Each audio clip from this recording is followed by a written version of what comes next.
Imagine stepping into the grandeur of ancient Rome, not as a senator or emperor, but as a guest invited to one of the most lavish banquets of the age. The lamps glow against marble walls, couches are lined in fine fabrics, and the air is filled with the scent of roasted meats, sweet honey cakes, and spiced wine. Tonight, you are not just listening to history, you are there, reclining beside Roman nobles, surrounded by music, laughter, and endless platters of food. Welcome to History for Sleep, where stories of the past are told slowly, softly, and with enough detail to let your imagination drift while your body relaxes. If you've ever wondered what life was like centuries ago, from the grand feasts of Rome to the quiet rituals of forgotten cultures, you're in the right place. Before we begin our long journey into the world of Roman banquets, I'd love for you to take a moment to subscribe to this channel. Subscribing helps us grow and lets you drift off to new stories each week. And in the comments, tell me what part of history fascinates you most, or even share when you like to listen. Do you put these on as you're winding down at night, or maybe as gentle company during the day? Your thoughts might inspire the next story. This video will be a long exploration, designed to keep you company and guide your mind away from the day's worries. Together, we'll wander through the ancient streets of Rome, step into the dining halls of the elite, and experience slowly and richly what it was like to attend a Roman banquet from start to finish. So settle in, find a comfortable place to rest, and let this story carry you away. History has so much to tell us, and tonight it begins with the clink of goblets, the soft hum of music, and the first taste of Rome's most unforgettable feasts. In the bustling heart of Rome, where marble temples rose against the sky and crowded markets echoed with the cries of vendors, an invitation to a banquet was more than a casual request. It was a door opening into a world of privilege, expectation, and spectacle. To receive one meant that, for a single evening, you would step into the inner circles of Roman society. You would not only dine among the wealthiest and most powerful men and women of the city, but also be observed, measured, and judged by them. A Roman banquet was never just about food. It was about status, about being seen, and about confirming your place within the delicate web of patronage that bound Roman life together. Invitations to such feasts did not arrive by accident. They came carefully, carried by a servant or slave, written on wax tablets or parchment, delivered to your household with an air of weight and expectation. For the host, choosing who to invite was a calculated act. Each guest added something to the evening: prestige, entertainment, or political advantage. To be left out, on the other hand, could be as loud a statement as any spoken word. Imagine being a Roman citizen, perhaps a senator, a wealthy merchant, or even a promising poet hoping to find patronage. One afternoon, a servant arrives at your domus with a message. Your presence is requested at the banquet of Gaius Lucius on the Ides of March. At once, a ripple of emotion spreads through you: honor, curiosity, perhaps even nervousness. You know such an evening is both an opportunity and a test. For the wealthy elite, banquets were an essential part of public life. They displayed not only the host's generosity, but also their power. By lavishing guests with rich foods and expensive wines, a host could prove his wealth, his connections, and his ability to provide abundance, a virtue deeply admired in Roman culture. Yet the host also sought something in return. Attendance was not free of obligation. Guests were expected to speak well of the feast afterward, to remember the host's generosity, and most importantly, to repay it with loyalty, votes, or services when the time came. The very act of receiving an invitation could alter how you were viewed by others. A man's social worth could be measured by whose tables he reclined at. If you were seen at the banquets of Rome's great men, you were thought of as important, perhaps even indispensable. If, however, you were excluded, it raised questions about your standing, your influence, and whether you were falling out of favor. The politics of dining in Rome or as sharp as the politics of the Senate itself. For women, too, the banquet could be significant. While not all women were invited to every feast, some being men-only affairs, elite Roman matrons often attended. Their dress, their behavior, and their grace were all judged as carefully as the men's wit and reputation. A wife or daughter present at a banquet could enhance the prestige of her family. Her jewels might sparkle beneath the lamplight, her presence lending elegance to the gathering. But for every honored guest, there were many who longed for such an invitation and never received it. Philosophers and satirists of the time, like Juvenal and Martial, complained bitterly of the divide between the wealthy hosts and their less fortunate clients. Sometimes invitations were given selectively, offering fine seats and good food to some, while others were placed at the far end of the table and served scraps. To be invited was not always to be respected. It might even be a reminder of your lower place in the hierarchy. Consider the anticipation of preparing for such an evening.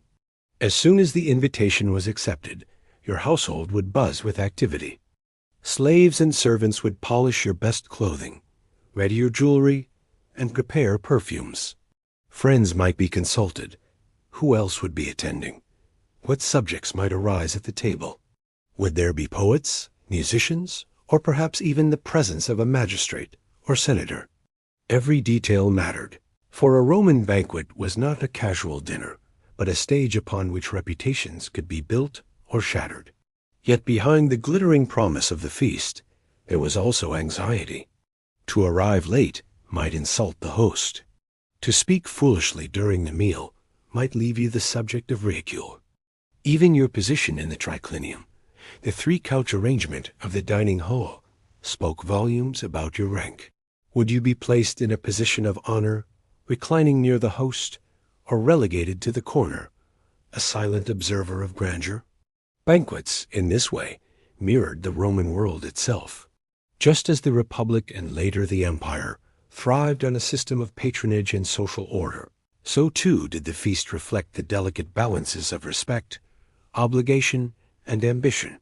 To attend was to navigate a performance, every gesture carrying weight, every conversation echoing beyond the walls of the villa. Even those who disliked the excesses of the banquet recognized its importance. The philosopher Seneca often criticized the wastefulness of Roman feasting. Yet even he admitted that refusing an invitation could be politically dangerous. To decline without excuse risked offending a patron or powerful friend. And so, even those who preferred simpler meals often found themselves reclining on couches, enduring the extravagance for the sake of survival in a city where reputation meant everything. Now, as we imagine ourselves as one of those lucky enough or burdened enough to receive such an invitation, we begin to step into the world of the Roman banquet. We can almost feel the wax tablet in our hand, the words etched upon it promising an evening of luxury, conversation, and display. We sense the pull of expectation, the thrill of being chosen, and the nervous flutter of knowing that all eyes may be upon us. It is the beginning of a journey. A simple invitation, yet it holds the power to open the doors of a world filled with light, laughter, indulgence, and intrigue. Tonight, Rome's grand feast awaits, and we are about to walk through that threshold. The invitation has been received, the wax tablet tucked carefully away in your household chest. The date of the banquet approaches, and already the air in your home is alive with anticipation. For the Romans, preparing for such an evening was not a matter of routine. It was a performance, an art, and in many ways, a necessity for survival in a world where appearances mattered as much as substance. The first concern was attire. Clothing in Rome was never just about comfort. It was a language in itself, a woven statement that declared who you were and what you represented. For men, the toga was the ultimate symbol of Roman citizenship. It was not a garment of convenience, but one of ceremony. Draped carefully across the body, its folds could take time and assistance to arrange correctly. A toga pulled too tightly or allowed to slip carelessly was more than a fashion mistake. It was an insult to tradition, and in some circles, It was read as a sign of disrespect. Wealthier citizens often had slaves dedicated to nothing more than mastering the art of arranging the toga, sweeping folds. For women, preparation was equally significant, though their attire offered more variety. The stola, a long, graceful dress, often marked a married woman of status, while unmarried women might wear tunics with decorative belts and vibrant dyes. The wealthiest matrons owned garments made of fine imported fabrics, silks carried along dangerous trade routes from the east, or linens dyed with a rare and costly Tyrian purple. To wear such colors was to announce wealth and prominence to every guest who looked upon you. But clothing alone was not enough. The Romans placed a high value on grooming and appearance. Bathing was a daily ritual for many, and before a banquet, it became essential. Guests would often visit the public baths or use private facilities if they were fortunate enough to own them.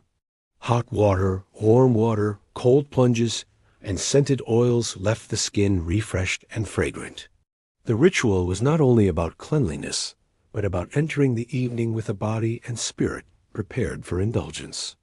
Perfumes, too, played a role. Roman elites collected small glass vials of exotic fragrances, drawn from frankincense, myrrh, and cinnamon, sometimes imported from as far as Arabia or India. A subtle scent drifting from one's clothes or hair was a reminder of wealth and refinement, a signal that the wearer had access to luxuries that common citizens could scarcely imagine. Hair was styled carefully, with wealthy women employing skilled slaves to create intricate braids, curls, or pinned arrangements adorned with jewels and golden hairpieces. Men, meanwhile, often chose a more restrained appearance, keeping their hair neatly trimmed and sometimes oiled for a glossy look. Jewelry served as another layer of communication. A senator might display a simple gold ring enough to suggest his place in society without appearing ostentatious.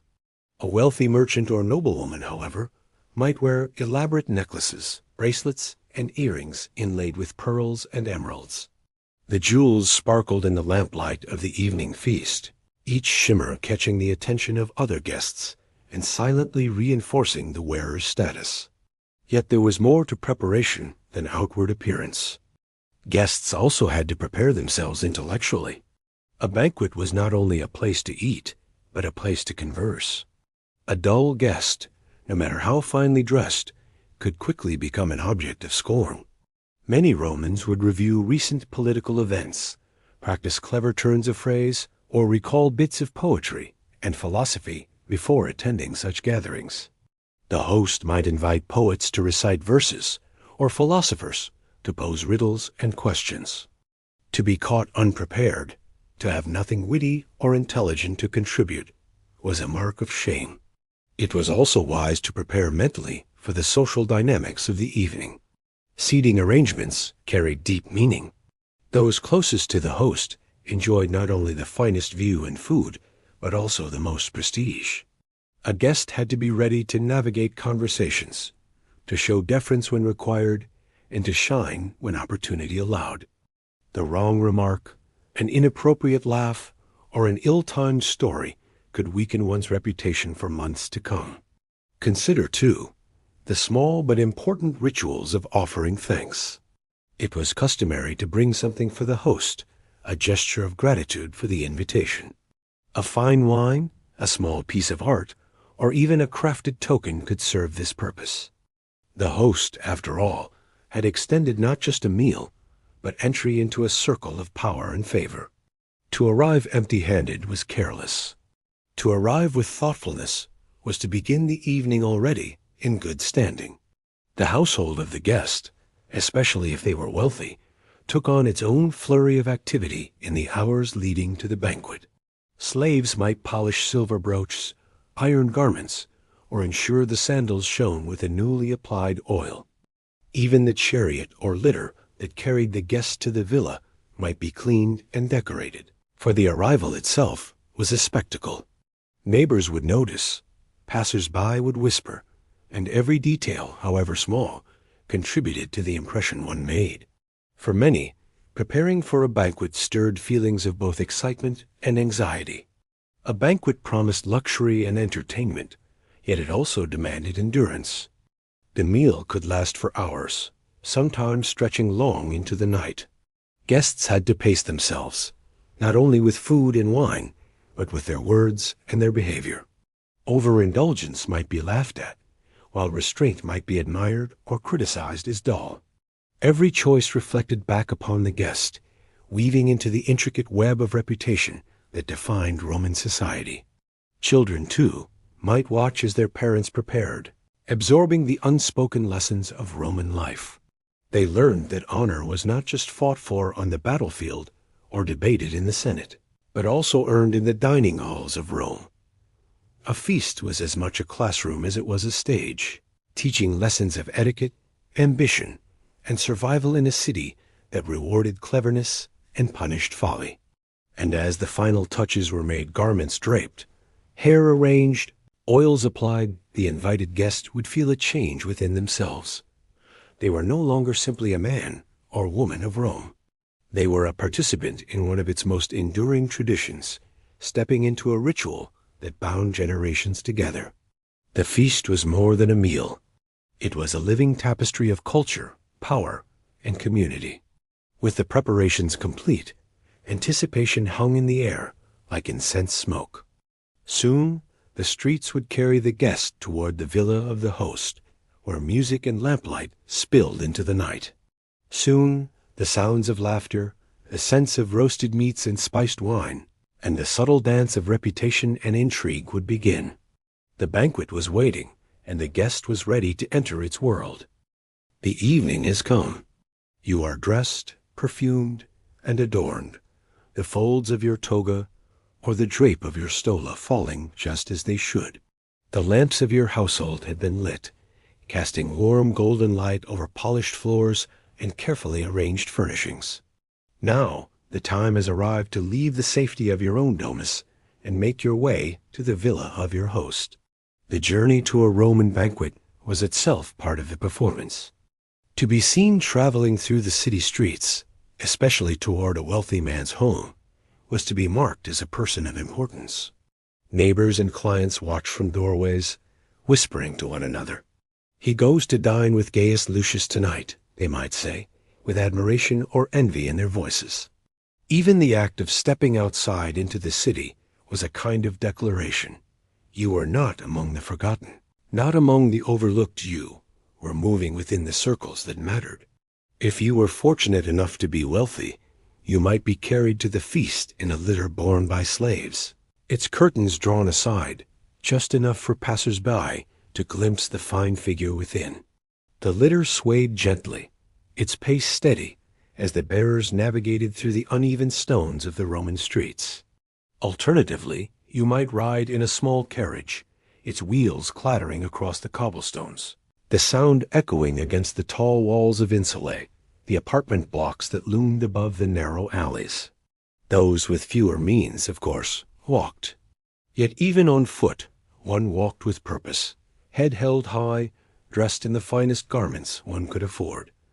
The night was too important for modesty. The streets of Rome at dusk were alive with contrasts. Vendors still called out the last of their wares, figs, olives, bread baked that morning. Children darted between stalls, their laughter mixing with the calls of beggars who reached out hands in hope of coins. The scent of smoke from cook fires drifted through the air, blending with the sharper notes of fish left too long in the sun. Lamps flickered along certain corners, but shadows pooled in the alleys, and the clamor of the day gave way to the restless murmurs of the night. As you moved closer to the district of the wealthy, the city changed.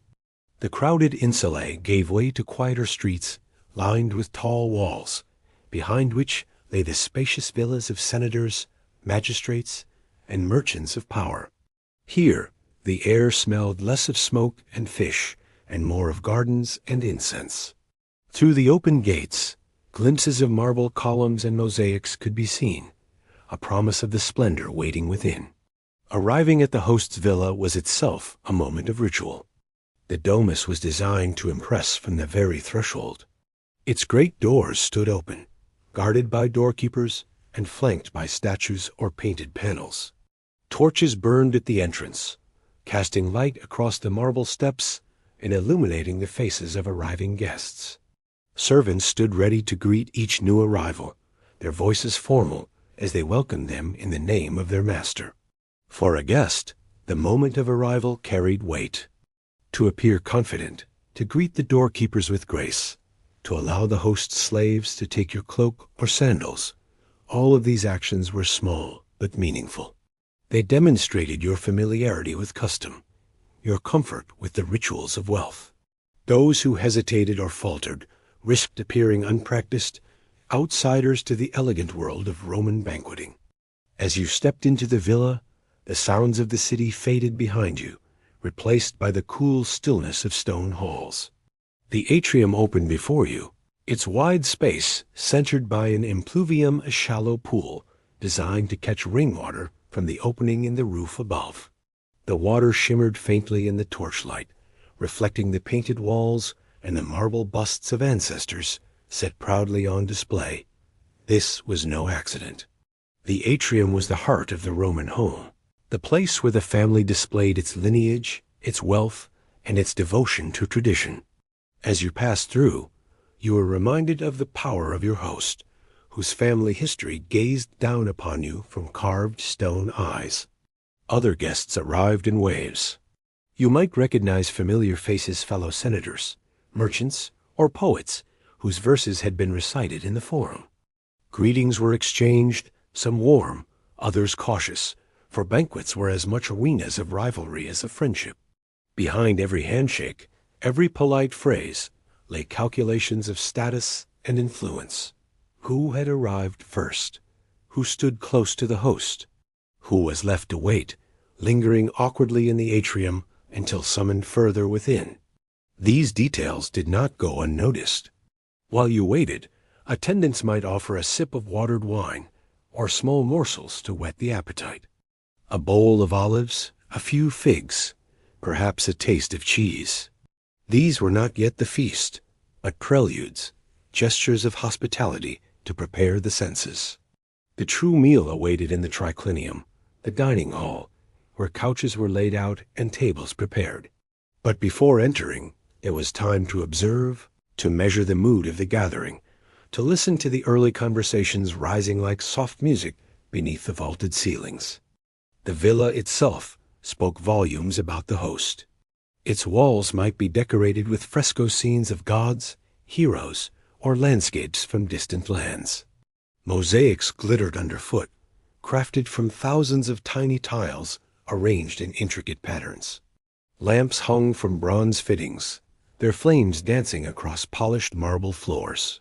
To step into such surroundings was to be reminded that the host was not merely wealthy but cultured, capable of surrounding himself with beauty as well as power. For a guest, the journey to the villa and the first moments of entry were more than a transition from one space to another. They were a crossing of thresholds, leaving behind the chaos of the city streets and entering a carefully crafted world of order, elegance, and ritual.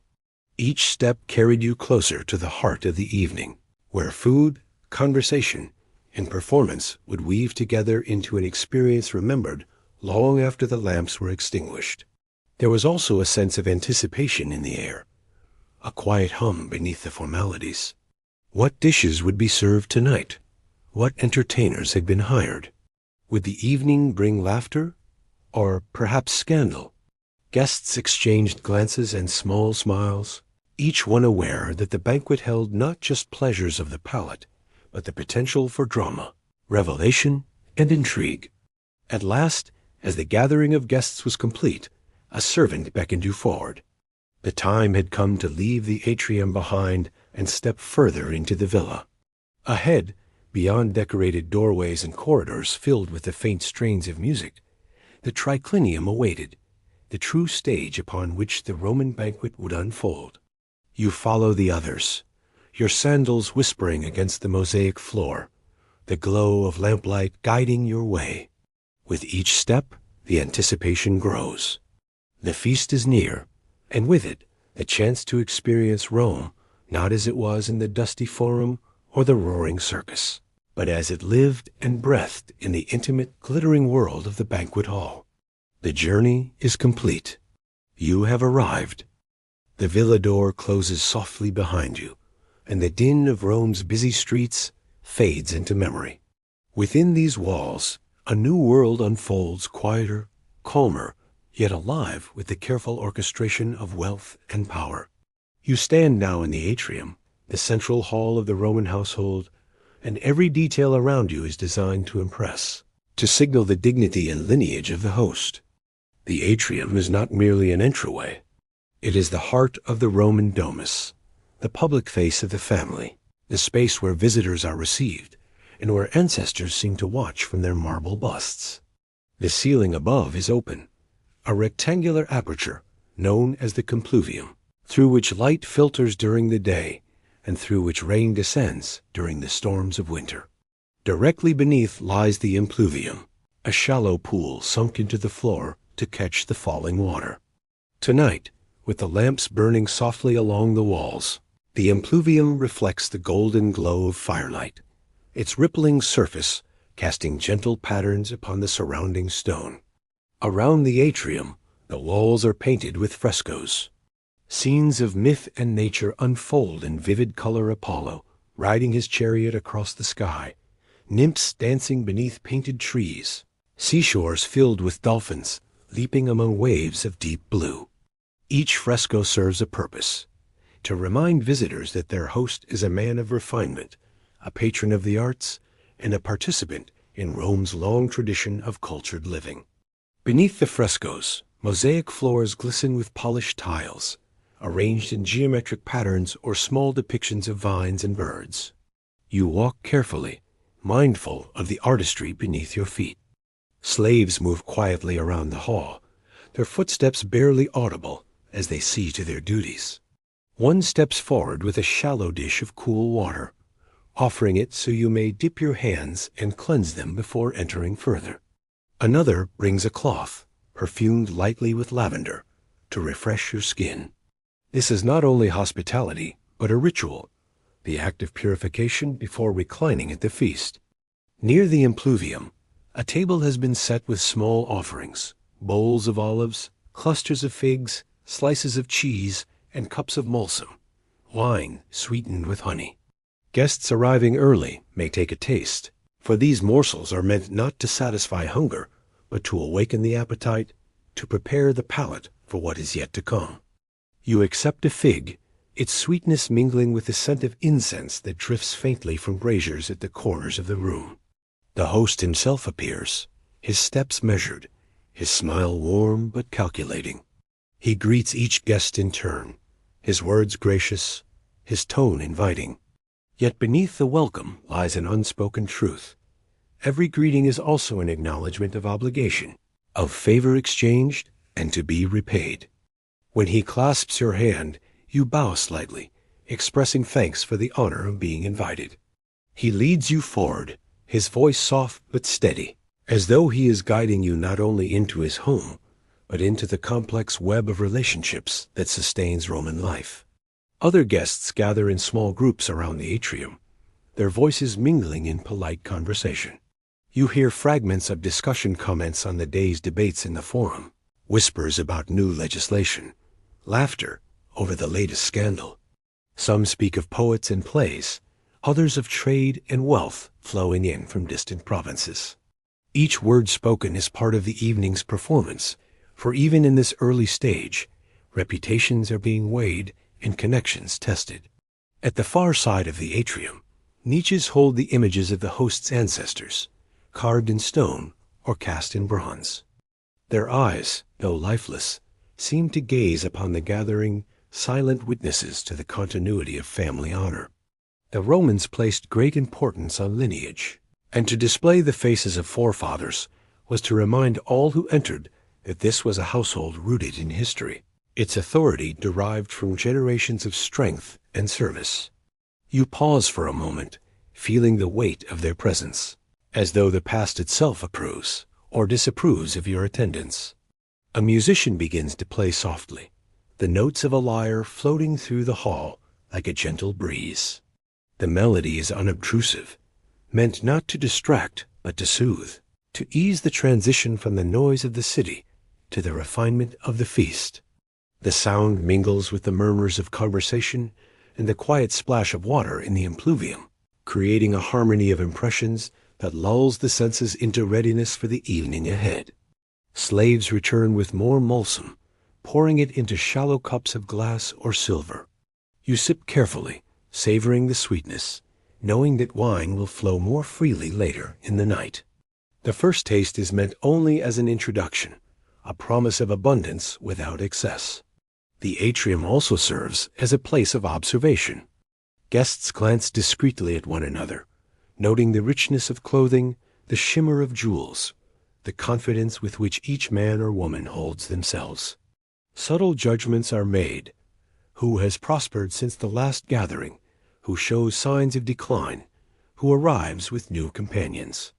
These unspoken evaluations carry as much weight as the food or drink that will follow.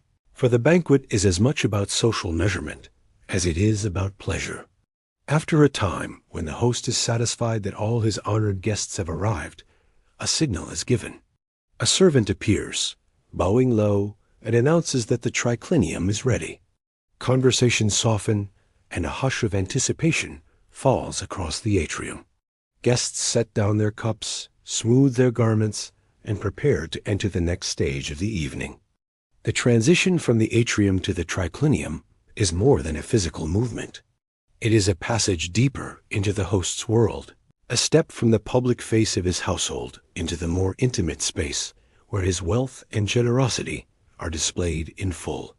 The atrium has welcomed you, refreshed you, and reminded you of the host's dignity.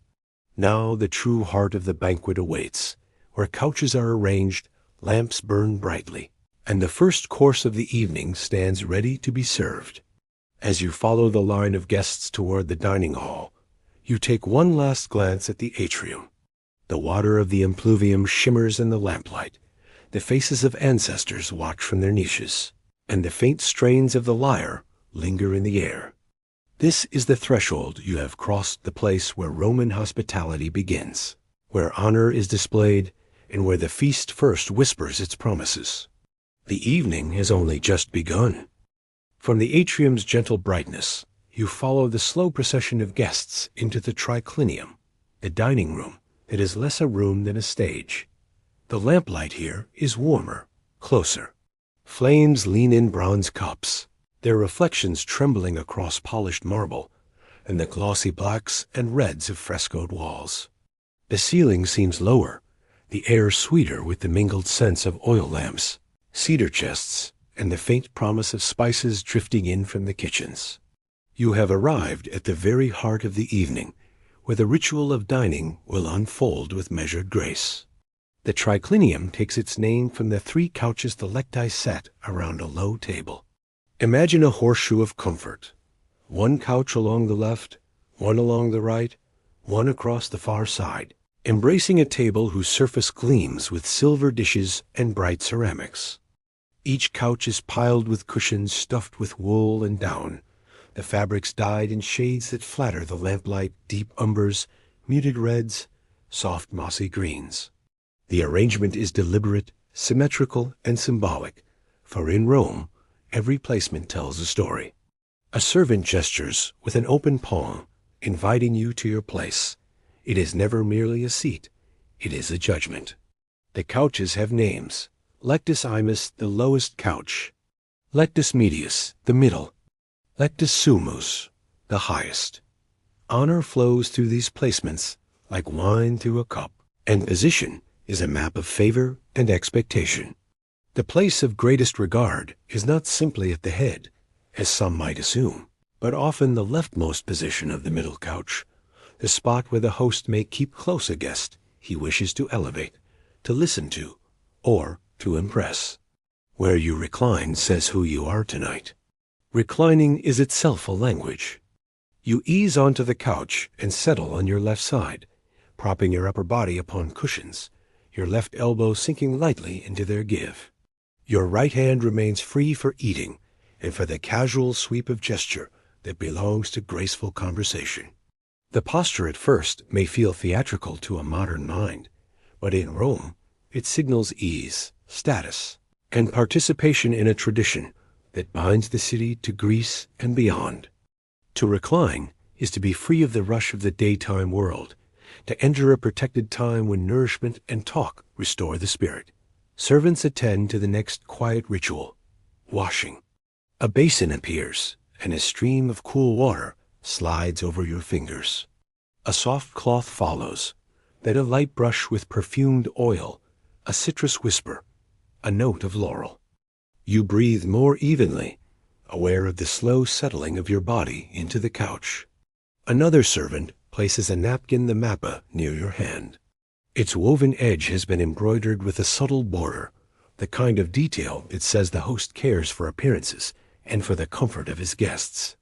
The napkin will serve many roles: a cushion between fingers and food, an answer to an errant drop of sauce, a small shield when you wish to pause and simply listen.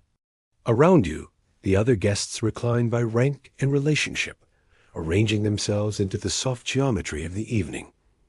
Some exchange murmured greetings from couch to couch. Others lean in close, voice lowered, sharing a rumor or a verse. A few glance to the doorway that leads toward the kitchens, as if reading in the shadowed threshold the sequence of courses to come. The room hums gently. Even silence in the triclinium is not quite silence. It is a tapestry of faint sounds, the faint clink of a jug, the brush of a sandal on tile, the muffled note of a lyre from a nearby room. You notice the table now, the mensa set at a height meant for easy reach. No towering centerpieces block the view. Romans favor display that supports talk rather than interrupts it. Lamps are placed so faces glow without glare. Plates of polished metal stand ready to be filled and refilled. Small spoons cochlearia wait for sauces and eggs. There are knives, but they are serving tools, not personal cutlery. Forks, as we know them, do not belong to this age. Fingers clean, sensitive, skillful are the intended instruments. Aided by bread that doubles as sponge and support, the first utensil and the last. The host appears near the far couch, smiling without haste. He moves with the calm of a man whose performance has been rehearsed through many seasons. He glances to the steward, a trusted freedman who knows the evening as a conductor knows a score. The steward lifts a hand, and the first servants step forward, slender figures balancing trays, their eyes lowered, their motions careful as clouds crossing a moon.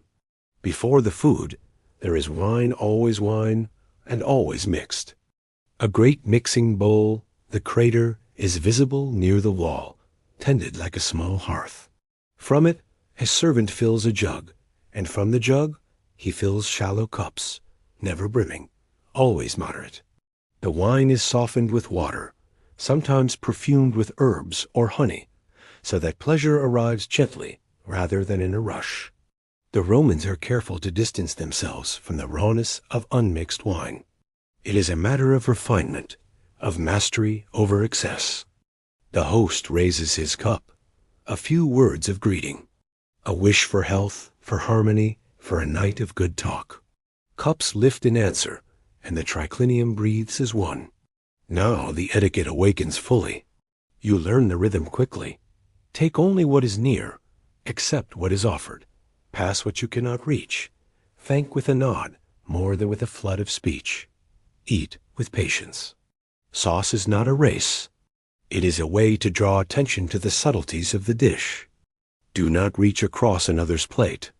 Do not let crumbs fall into the shared bowl. When you speak, let your body remain at ease, the right shoulder tipping a little forward, your hands soft, your voice low enough that the talk feels private, even when several are listening. The room rewards measured tones. It lands more sweetly when it does not shout. A young slave approaches with a small board elegant, practical, bearing the first morsels to be shared when the procession of courses begins. But before gustation comes the positioning of the guest's attention, guided by the invisible hand of custom. At a glance from the steward, The entertainment for the earliest phase moves scarcely within notice. A faint chord on the lyre, a reader reciting a line in the near distance, a dancer adjusting anklets behind the doorway. Not yet, these gestures say soon. The feast teaches patience. The feast promises that it will deepen. You lay your hand upon the napkin, feeling the weave, and settle more completely into the couch. The left elbow finds its exact home. The legs sink and align, knees easy, feet arranged, so your sandals do not tangle with the guest behind you. The couches are close enough for intimacy, far enough for dignity. You realize how much the reclining posture shapes the conversation. When you sit, you may turn outward. When you recline, you incline toward the person beside you. Voices must lean as bodies lean. Attention becomes an intentional gift. Across the table, a guest tells a brief anecdote and encounter at the baths. A magistrate's slip of the tongue, a new metaphor from a poet who is fashionable this season.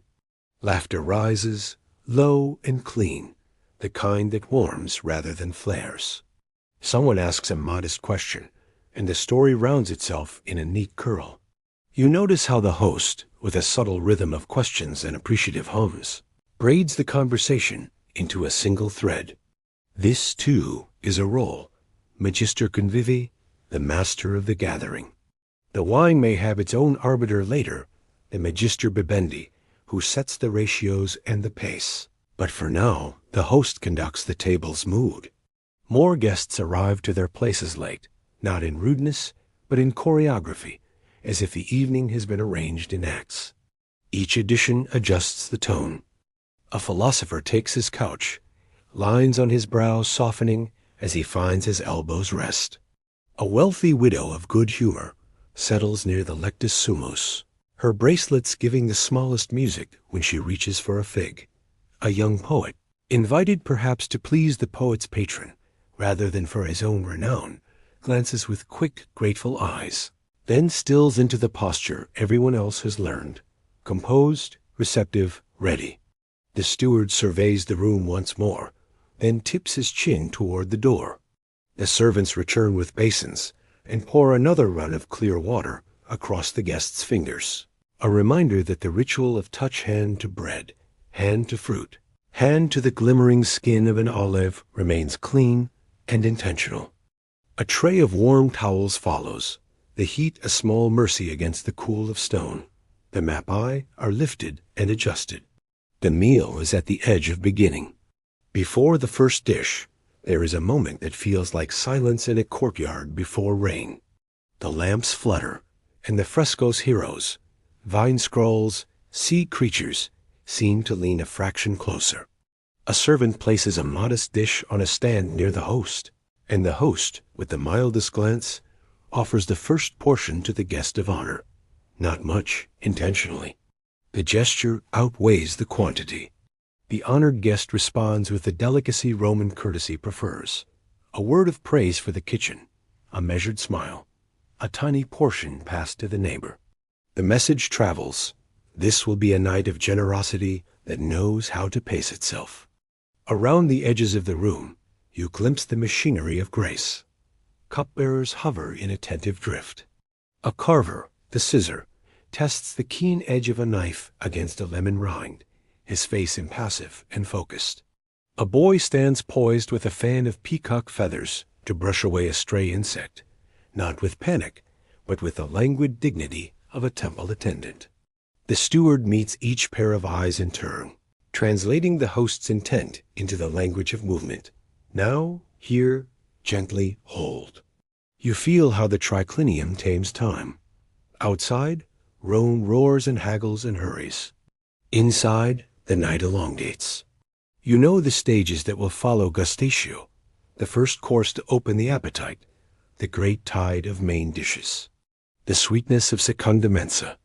Yet the art of the triclinium lies not only in what is served, but in how the space holds you while it is served. The couches are merciful to the muscles. The pacing is merciful to the mind. Talk meanders like a shaded path. The glow of lamps unknots the hours into a soft ribbon. Etiquette widens to include the subtle duty of witnessing. You watch, and in watching you honor. When the hostess steward signals that a particular dish contains an herb famed in a provincial town, you attend to the note and shape a question that lets the host name the province. When the carver performs a deft slice that reveals an inner stuffing, you let your small gasp become a gift, not of flattery, but of attention well paid. Eyes, in a triclinium, are instruments of gratitude. They do not stare, they shine.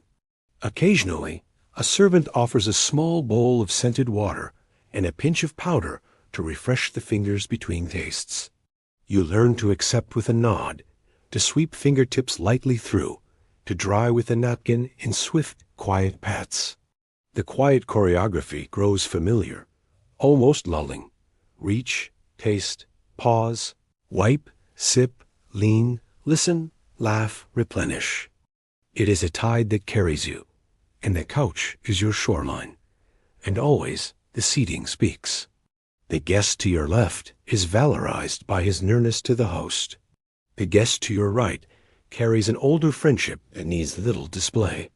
Across the table, a newcomer is being folded into the company with a generosity that itself is strategic. You begin to sense the map of the evening. Who is being favored? Who is being observed? Who has arrived with a rumor in his pocket and will be gently emptied of it by midnight? None of this collapses into menace. Instead, it lies like a pattern in a carpet present, intricate, felt more than told. You rest your head a fraction deeper into the cushion and let the room's warmth seep into your shoulders. The posture that at first seemed ceremonial becomes simply comfortable. The triclinium has taught you how to inhabit it. On another night, in another house, the couches might be wider, the lamps brighter, the frescoes more elaborate. But the essence would be the same. 3 couches, 1 table, a curve of community, a choreography of kindness and calculation, of nourishment and notice. Somewhere down the corridor, a door opens and closes with barely a sound. The kitchen stirs. A faint ribbon of coriander and pepper ghosts across the air. The steward's pupils catch the light like polished seeds. He makes the smallest turn of the wrist, and the first true course of the evening gustatio begins to advance. For now, though, linger in this poised moment. Feel the couch cradle your side, the napkins weave beneath your fingertips, the cup's rim cool against your lip. The triclinium has received you, and you have learned its language. Before the parade of flavors arrives, before wine loosens speech and the lyre steps closer, you have already eaten something essential.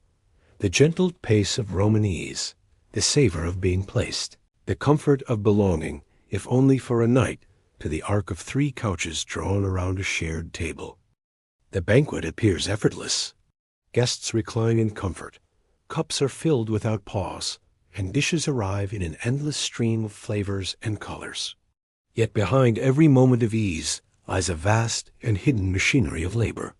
The Roman banquet is not only a stage for the host and his guests, it is also the culmination of countless hands, skilled and unskilled, moving in a rhythm as intricate as any symphony.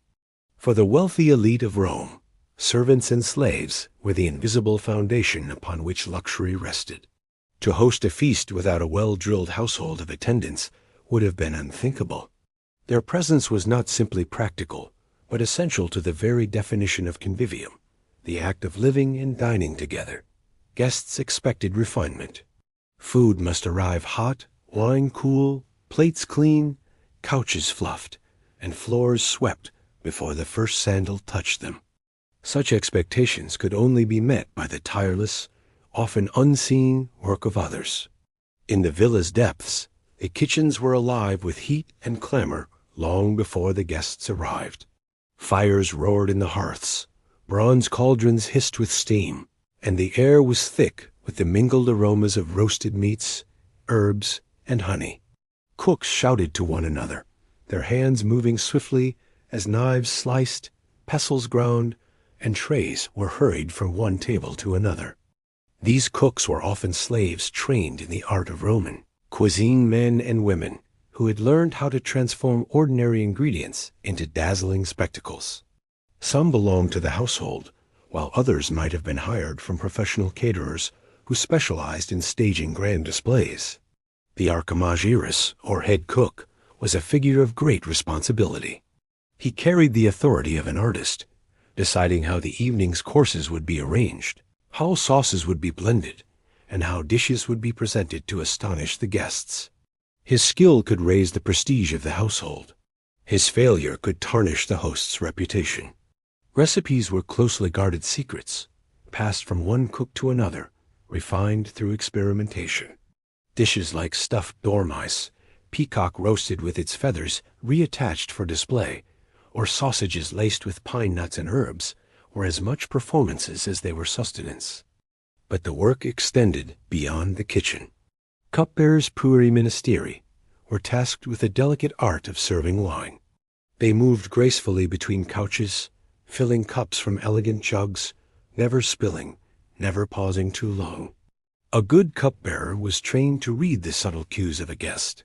A tilt of the cup, a glance toward the mixing bowl, a quiet gesture of refusal.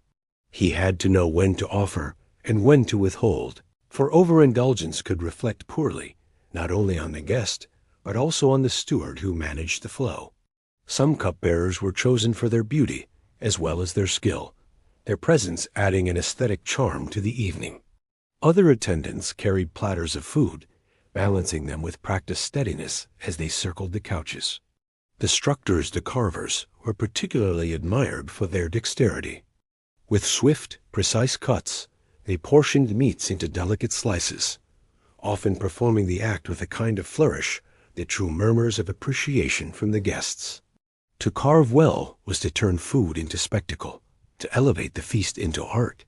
There were also cleaners, boys who darted in and out to remove bones, shells, and crumbs from the floor, ensuring that the triclinium never lost its gleam. Some carried bowls of water for hand washing, stepping forward at the right moment with towels warmed by the hearth.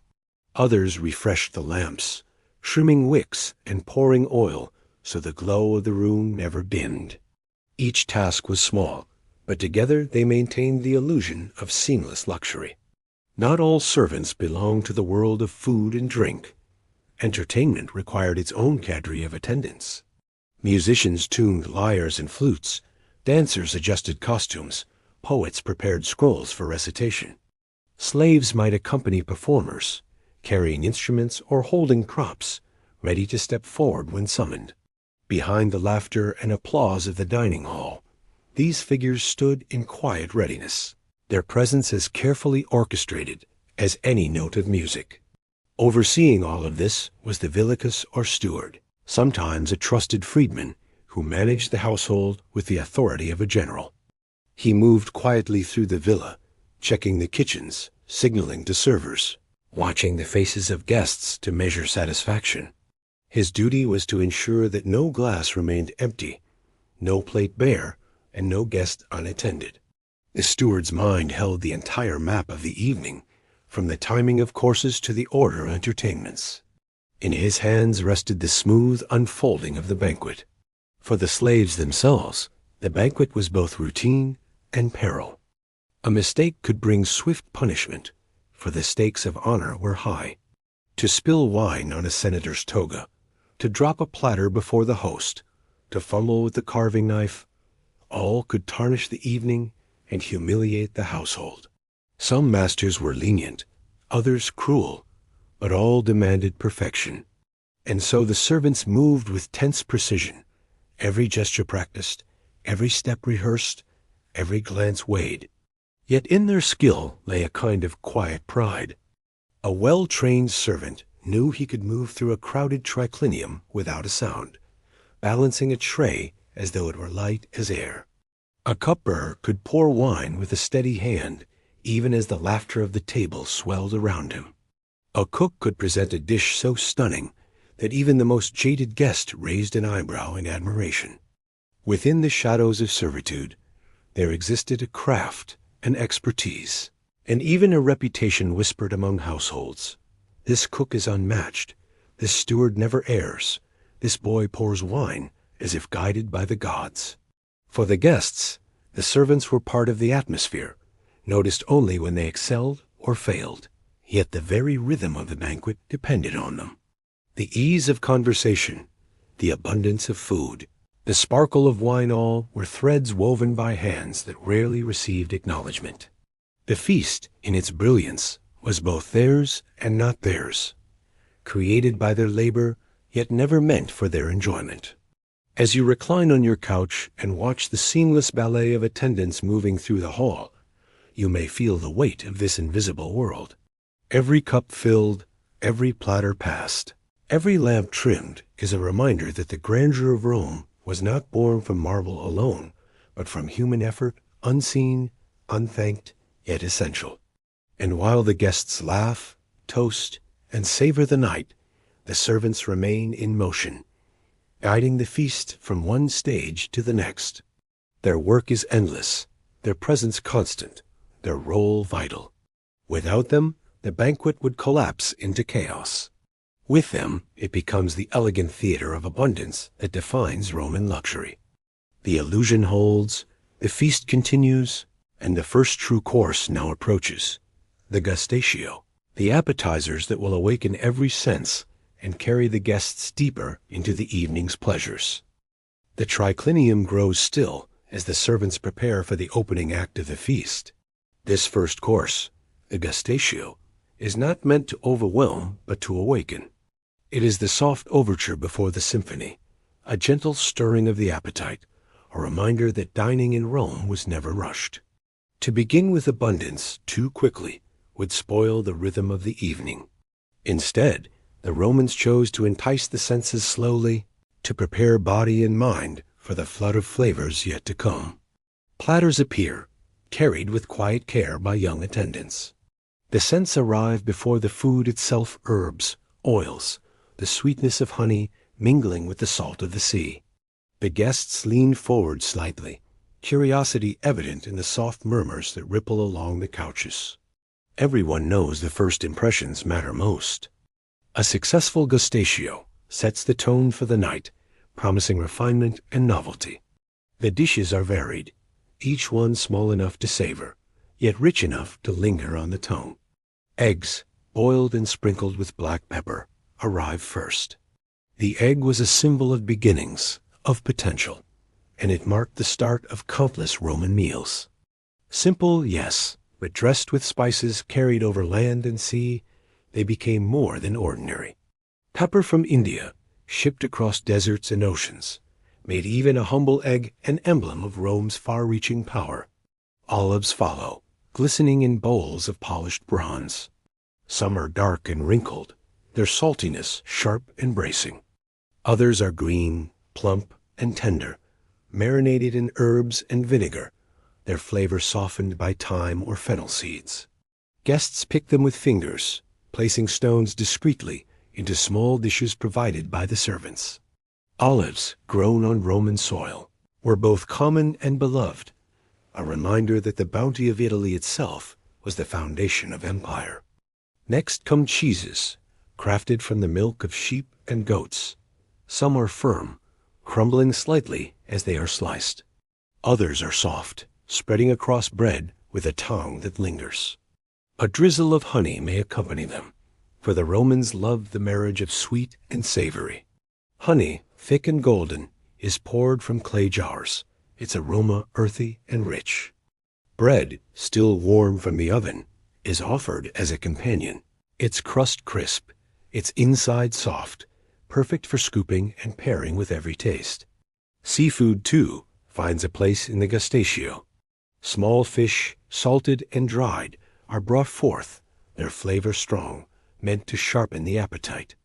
Oysters may appear, if the host is wealthy enough, carried from distant shores in carefully sealed jars of seawater. Their presence is a statement of extravagance, for to eat an oyster in Rome is to taste not just the sea, but the lengths to which the host has gone to impress. Anchovies, soaked in vinegar, gleam in their bowls, pungent and briny. And then there is mulsum, the honeyed wine that accompanies the first course. Its sweetness softens the sharpness of olives and fish, balances the salt and tongue, and soothes the tongue for the dishes ahead. Served cool, it glimmers in the lamplight, the honey catching each flicker of flame. To sip it is to taste the Roman love of harmony, of contrasts blended into a pleasing whole. Conversation flows easily now, loosened by the familiar flavors and the lightness of the opening course. Guests comment on the quality of the olives, the richness of the cheese, the sweetness of the honey. Some recall travels to distant provinces, where spices and oils were gathered. Others praise the host's generosity, knowing such words would be repeated beyond these walls. Every compliment is both sincere and strategic, a way of honoring the feast while securing favor. The gustatio is not simply about food. It is about setting a mood. Guests recline more comfortably now, their initial stiffness softened. Fingers are busy but graceful, gestures more fluid. Servants move in practiced rhythm, replacing emptied bowls, refreshing napkins, pouring more mulsum without intruding on the conversations. The room hums with contentment, each sound part of a larger harmony. Certain delicacies might appear, depending on the host's ambition. Perhaps stuffed dormice, roasted and filled with minced meat, pepper, and pine nuts, a dish that astonishes as much as it satisfies. Perhaps radishes or cucumbers, drizzled with vinegar and sprinkled with herbs, refreshing in their sharpness. Perhaps even tiny sausages flavored with coriander and fennel, their aroma irresistible. Each new platter is greeted with murmurs of surprise and pleasure, for variety is itself a mark of wealth. Roman satirists often mocked the extravagance of banquets, but even they admitted the allure of the gustatio.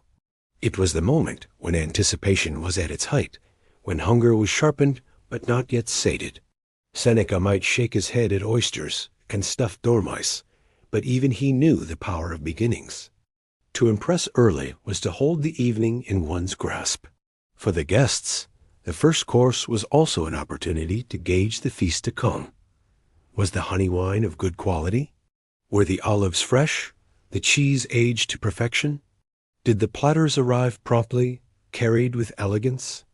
A host who faltered in the gustatio risked losing his audience before the main performance even began.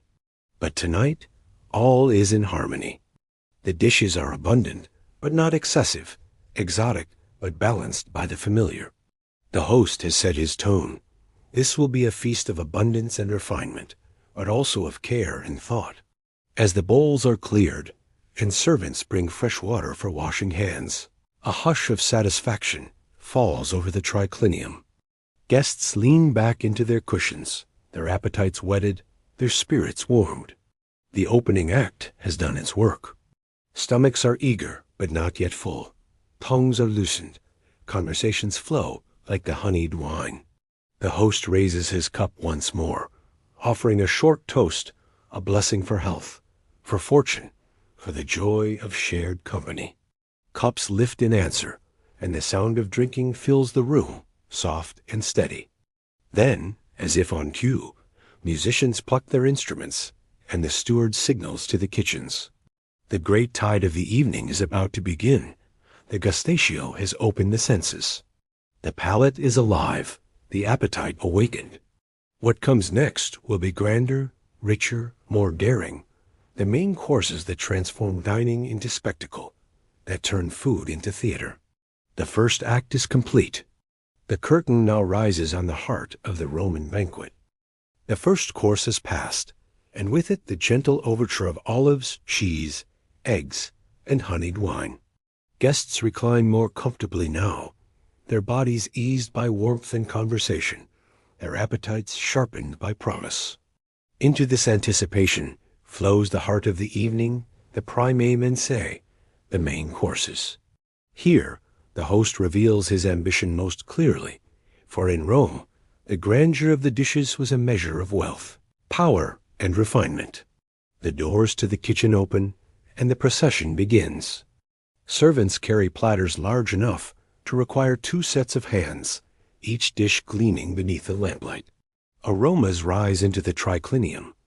Roasted meats, rich sauces, the tongue of vinegar, the sweetness of honey, the bite of pepper.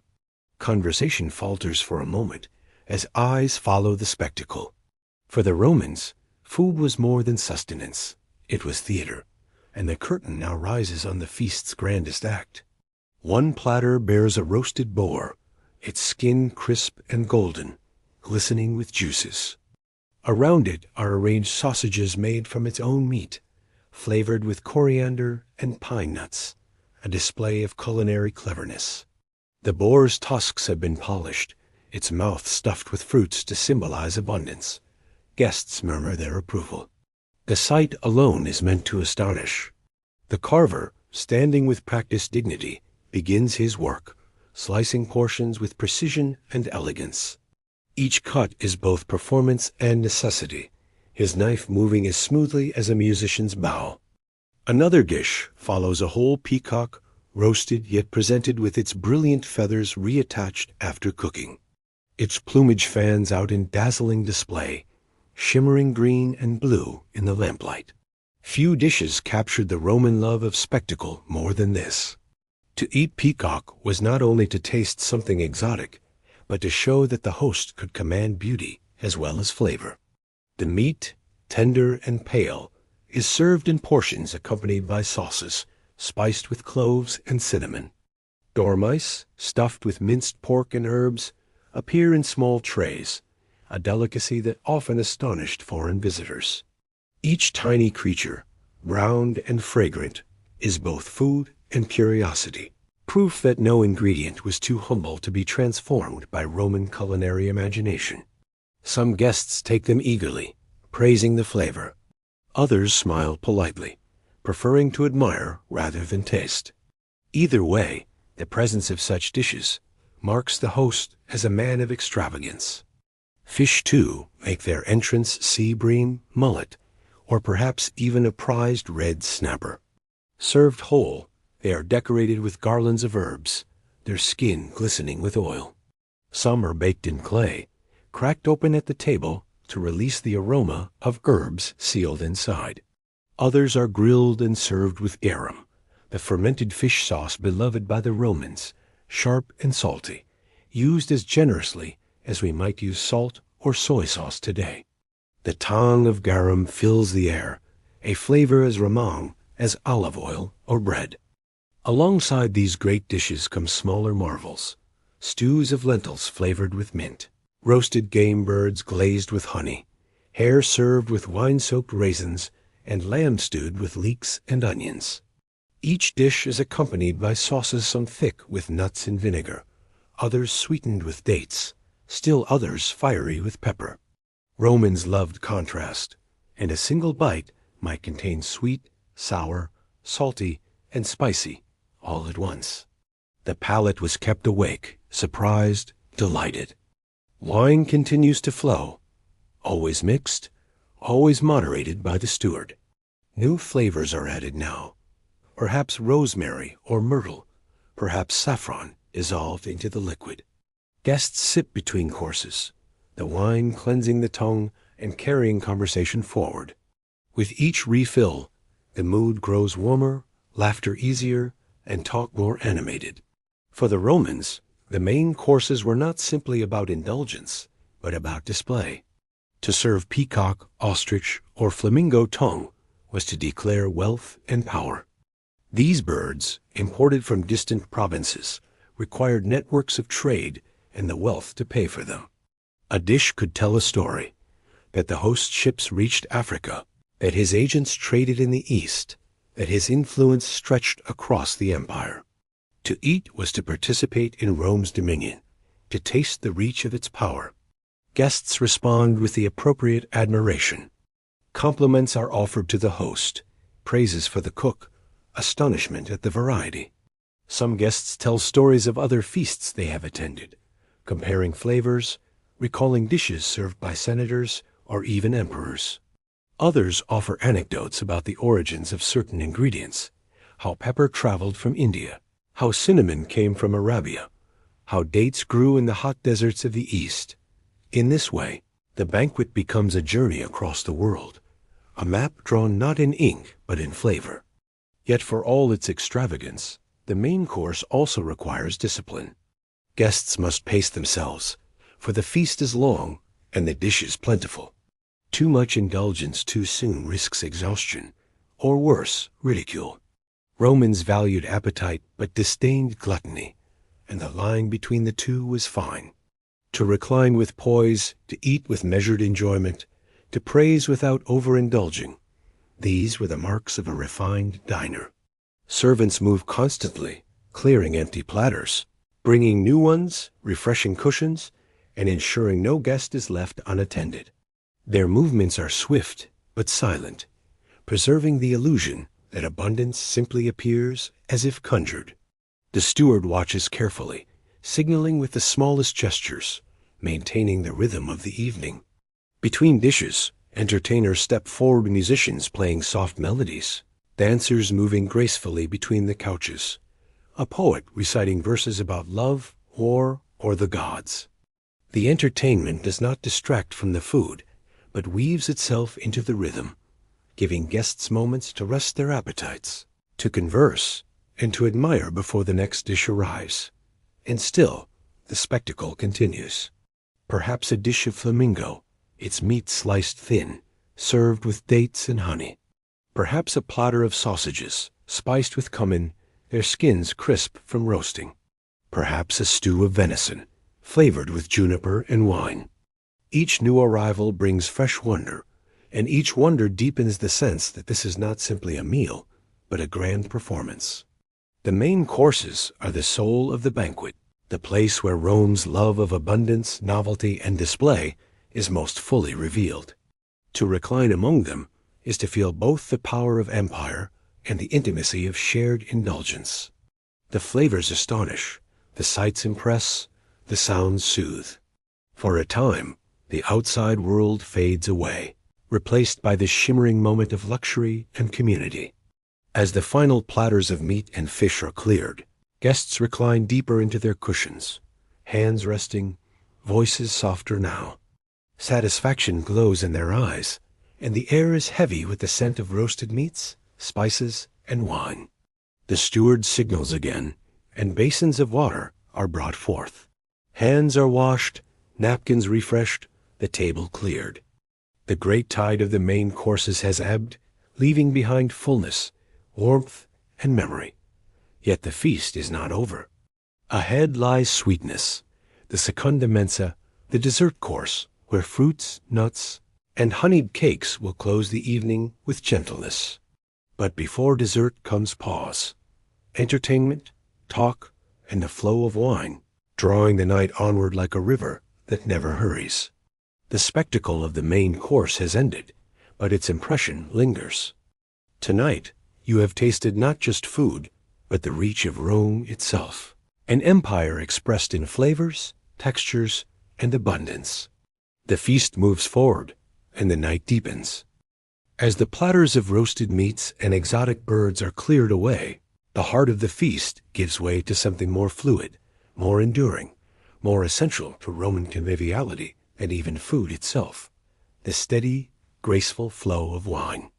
If the main courses were the body of the banquet, the wine was its spirit, carrying conversation forward, binding guests together, and setting the rhythm of the night. Wine was never absent from a Roman feast. From the moment guests entered the atrium to the very last hours of lingering talk, it appeared again and again, shifting in flavor, strength, and ceremony. But the Romans did not drink wine, as we imagine it today poured, straight from amphora to cup. Instead, they believed in the art of moderation and transformation. Wine was always mixed, always altered, always refined. To drink it raw, unwatered, was considered barbaric, a mark of excess and lack of culture. At one side of the triclinium, a great mixing bowl, the crater, sits at the center of activity. Into it, servants pour strong, dark wine drawn from clay amphorae sealed with resin. The wine is heavy, potent, almost too fierce to be drunk alone. Then water is added cool from the household cistern, or warmed slightly, depending on the preference of the evening. Sometimes honey is stirred in, creating mulsum. Sometimes herbs or spices are added, rosemary, or saffron, to give the liquid fragrance and bite. The mixing itself is a performance, a reminder that wine in Rome was not simply consumed, but crafted. The duty of deciding how wine is mixed often falls to a chosen guest, the arbiter Babendi, the master of drinking. This figure, selected by the host, carries the authority to set the strength of the wine and, by extension, the mood of the gathering. Too strong a mix, and the evening may descend into chaos. Too weak, and the guests may grow restless, their tongues too sober for wit and charm. The balance must be precise, guided by wisdom, humor, and a sense of the night's unfolding. Cups are filled and passed with care. Each guest receives a shallow vessel, sometimes of glass, sometimes silver, sometimes simple pottery. The Romans did not favor deep cups. They preferred those that allowed frequent refills, encouraging interaction with the cupbearers and maintaining a steady, elegant pace. Wine, after all, was not meant to drown the senses, but to accompany them. The first toast is raised. The host lifts his cup, offering words of goodwill, perhaps to the health of his guests, perhaps to the gods, perhaps to fortune itself. Others echo the toast, their voices weaving into a soft chorus, and the wine is sipped. It burns gently at first, warming the chest, loosening the tongue, relaxing the shoulders. Conversation resumes, smoother now, as though lubricated by the liquid in every cup. The role of wine in Roman society was more than pleasure. It was a symbol of civilization, a marker that one belonged to the world of refinement rather than the rough simplicity of the countryside. To drink wine was to claim membership in a culture that prized order, balance, and artistry. Yet it was also a reminder of Rome's empire, for the vineyards stretched across Italy and beyond, from Gaul to Hispania to the Greek Isles, each producing wines with their own character. A sip of wine was a sip of Rome's reach, the geography of empire condensed into liquid form. As the evening progresses, the rhythm of drinking evolves. Some guests sip lightly, maintaining composure and dignity. Others embrace the flow more eagerly, their laughter louder, their gestures broader. Both approaches are acceptable, though each carries its risks. The sober may appear too stiff, the tipsy too careless. Balance, as always in Rome, is the ideal. To be witty, animated, charming, this was the art of drinking well. Cupbearers move constantly, refilling vessels, adjusting the pace to the mood of the couches. They know the signals. A lifted cup for more, a hand raised to pause, a sideways glance that says enough for now. Their work is subtle but essential, for they shape the very flow of the feast. A guest whose cup is neglected may feel slighted. One whose cup is overfilled may falter. The skill of the cupbearer lies in invisibility, the ability to keep every guest at ease without intruding upon the conversation. Wine also encourages games. Drinking contests are rare among the refined, but challenges of wit, poetry, and riddles thrive under its influence. One guest might recite a verse, another might answer with a clever turn of phrase.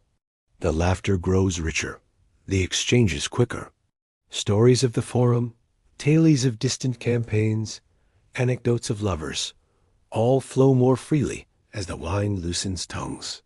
Secrets sometimes slip out, guarded thoughts revealed in the warmth of intoxication. For some, this is the true purpose of the banquet, to watch what wine draws from the lips of others. Philosophers often warned of wine's dangers, and satirists mocked its excesses. Yet even they admitted its power to bind people together. In moderation, wine softened tensions, healed rivalries, and made strangers into companions. The Romans believed that truth was often found in wine in vino veritas, for beneath its influence, masks slipped and honesty appeared. The quality of the wine itself was a subject of pride. Some hosts offered Falernian, a prized vintage from Campania, famous for its strength and depth of flavor. Others served Cacuban or Massic wines, each with its admirers. To provide a rare vintage was to display wealth and taste. To dilute it too heavily was to risk insult. Guests often compared wines from different regions, recalling feasts where this amphora or that had been served, weaving memories of taste into the tapestry of conversation. Yet wine was not always generous. Too much could betray a guest, making him stumble in speech or gesture. To drink too quickly was to invite ridicule, to fall asleep on a couch, or worse, to offend the host. The wise knew how to sip, to pace themselves, to balance indulgence with restraint. It was said that the gods gave wine to men, not only for pleasure, but to test their character. As the night deepens, the lamps glow more softly, the triclinium warm with voices and laughter. Wine flows steadily, not in torrents, but in streams, guiding the evening like a river. It has carried the guests from the sharpness of olives to the richness of boar, from the spectacle of peacock to the sweetness of honey. It has transformed the gathering from formality to intimacy, binding strangers into companions, rivals into partners of laughter. At last, the steward signals once more. The cups are refilled, not for the last time, but for a pause. Bowls of water are brought, hands are washed, faces refreshed. The flow of wine continues, but now it will accompany entertainment, music, and talk, rather than the weight of heavy dishes. Ahead lies dessert, the gentle close of the feast, but for now, the wine remains the center, glowing in every cup, shimmering in every smile. The Romans understood that food filled the body, but wine filled the evening. It was the thread that tied every course together, the spirit that lifted conversation, the essence that transformed a gathering of people into a community, if only for a night. And so the wine flows on, steady and graceful, carrying the banquet forward into its next chapter, the world of music, poetry, and performance, the entertainments that give a Roman banquet its soul. The guests recline in comfort, their cups refilled, their stomachs warm with food and wine. The main courses have left their mark. Boar, peacock, dormice, fish, and the flow of conversation has grown lively, weaving tales of politics, travels, and poetry. Yet the Roman banquet is not satisfied with flavors alone. To complete its charm, to carry the evening from fullness into delight, entertainment steps forward, turning the triclinium into a stage of sound, movement, and wit. The first notes arrive gently, hardly more than a whisper. A lyre is plucked in the corner of the room, its strings trembling in the lamplight. The melody floats softly at first, background to the conversations, yet soon it draws the ear, a pattern of sound both soothing and bright. Music was essential to Roman dining, for it eased the pace, filled silences, and gave rhythm to the passing of courses. Without it, the triclinium might seem too still, too heavy with food and thought. With it, the air itself becomes light. The lyre is joined by a flute, its notes higher, sharper, weaving above the strings like a bird above a calm sea. Some guests pause in their talk to listen. Others nod in time to the rhythm, sipping their wine with more pleasure. Music, like wine, loosens the spirit, opening space for laughter and play. The musicians are slaves or hired performers, trained in their craft, their fingers moving with practiced ease. Though they stand apart from the couches, their presence fills the room, and for a time, all eyes glance toward them, grateful for the harmony they provide. After music comes poetry. A young man steps forward, scroll in hand, his voice steady yet eager. He recites verses from Horace, lines of wit and wisdom that praise wine, friendship, and the fleeting nature of life. His words flow smoothly, his gestures measured, and the guests murmur their approval. Some smile, recognizing familiar lines. Others lean closer, savoring the sound of Latin shaped into rhythm and beauty. Poetry was as much a feast for the mind as peacock was for the palate. It reminded the diners that Rome's greatness lay not only in armies and roads, but in words that carried across centuries. Sometimes improvisation was prized even more than prepared verse. A guest might be challenged to create a witty couplet on the spot, using a word chosen by another. Laughter would follow, for success brought admiration, but failure brought gentle mockery. Romans delighted in games of intellect, for to be clever was to show refinement, and to laugh at oneself was to show ease. The banquet was not a place for stiffness. It was a theater of wit, where words were as important as dishes. Other entertainments drew on the body rather than the mind. Dancers might enter, their movements slow and graceful, accompanied by drums and tambourines. Their garments shimmer in the lamplight, their anklets jingling softly as they moved between couches. Some dances told stories, myths of gods and heroes, loves and losses. Others were pure rhythm, a display of motion and control. Guests watched with quiet admiration, sipping wine, the music and movement carrying them into reverie. Acrobats, too, might appear, their feats astonishing in the confined space of the triclinium. They balance on hands, twist in midair, or form human pyramids, their strength and agility a counterpoint to the guests' own stillness on their couches. The Romans loved spectacle, whether in the circus or the dining room, and even small feats of daring could draw gasps of surprise and applause. Humor also had its place. A mime or jester might perform short skits, exaggerating the follies of daily life or mocking well-known figures. Satire was beloved in Rome, and to laugh at a parody of a pompous senator or a greedy merchant was to share in the bonds of community.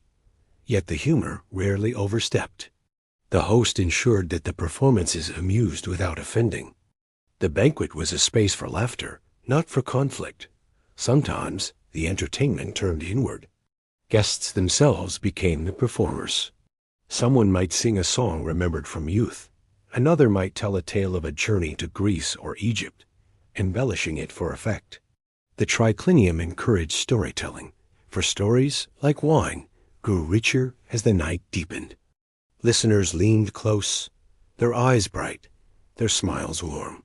In these moments, the banquet became not just a display of the host's wealth, but a shared creation, a weaving of voices and laughter into memory. Children of the household, if present, might perform recitations or songs, their youth charming the guests, their talents a promise of the family's future.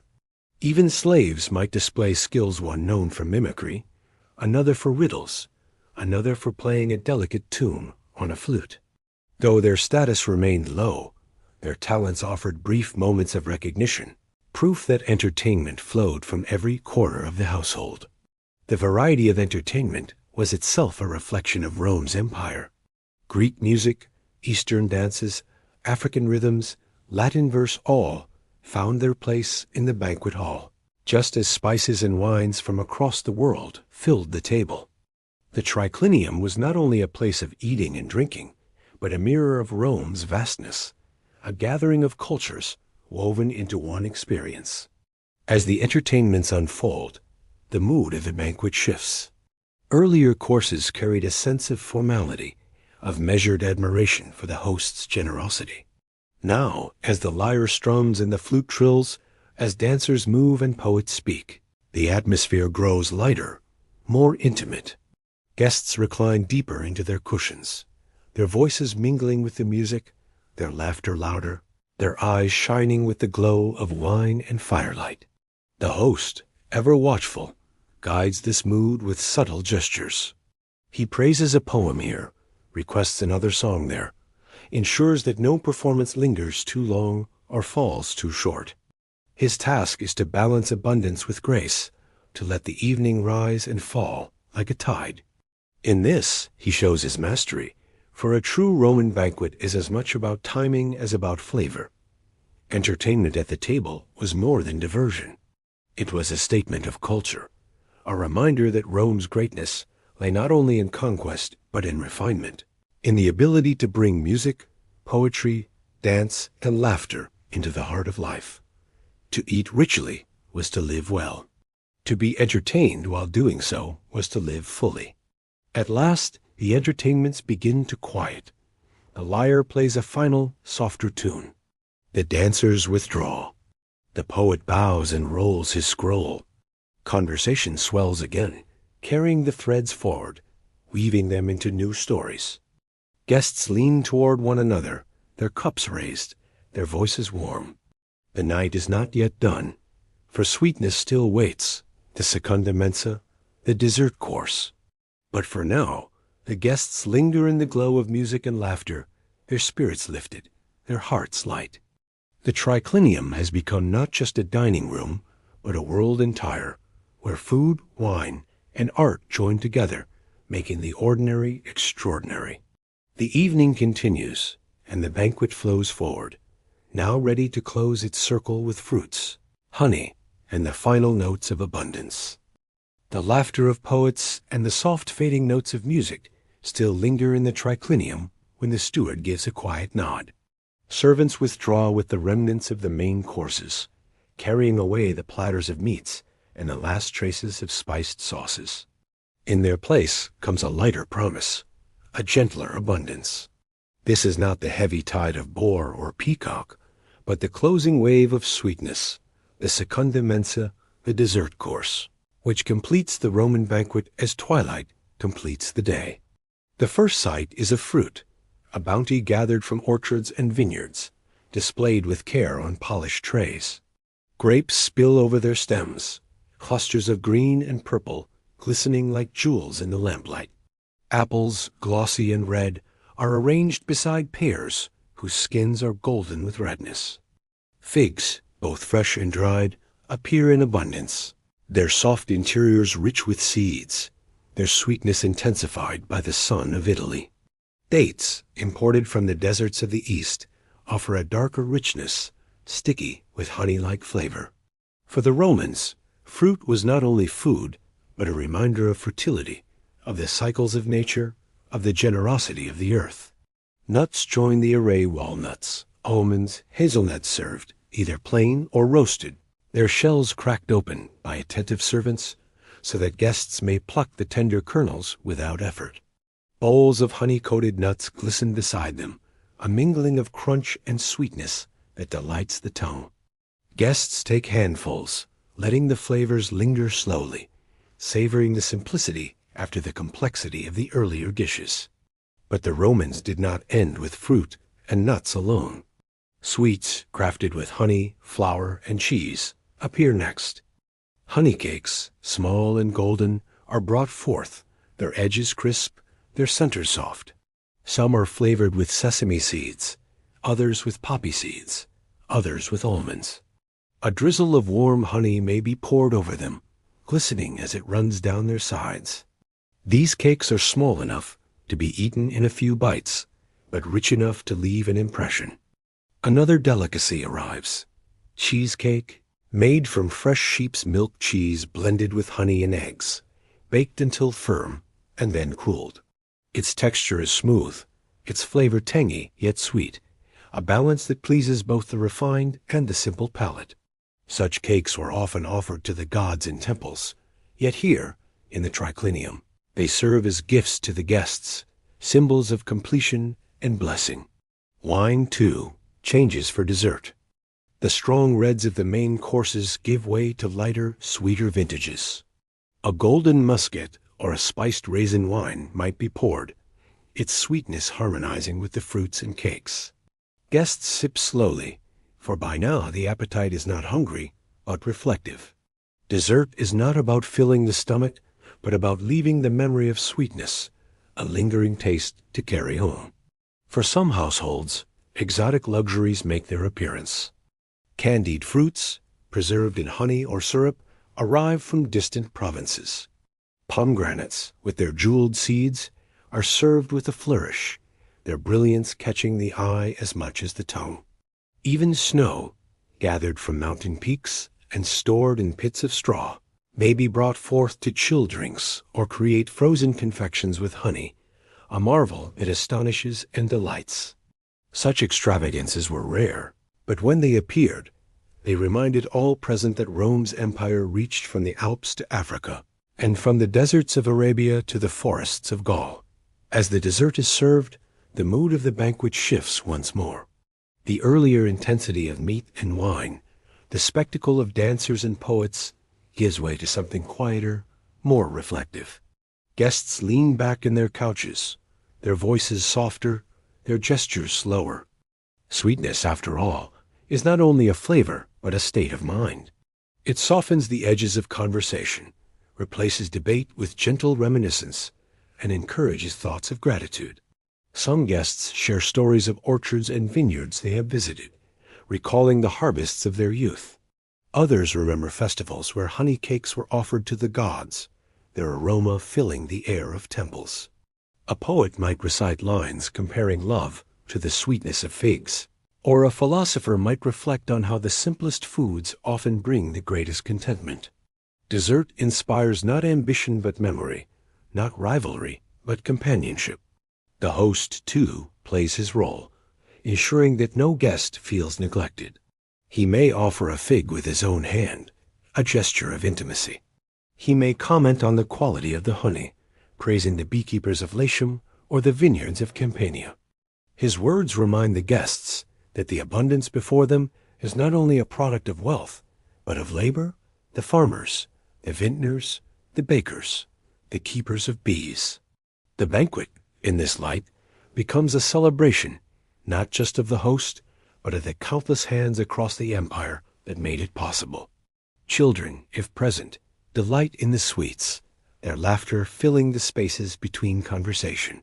Servants move gracefully, refilling bowls, replacing napkins, offering more wine or water as needed.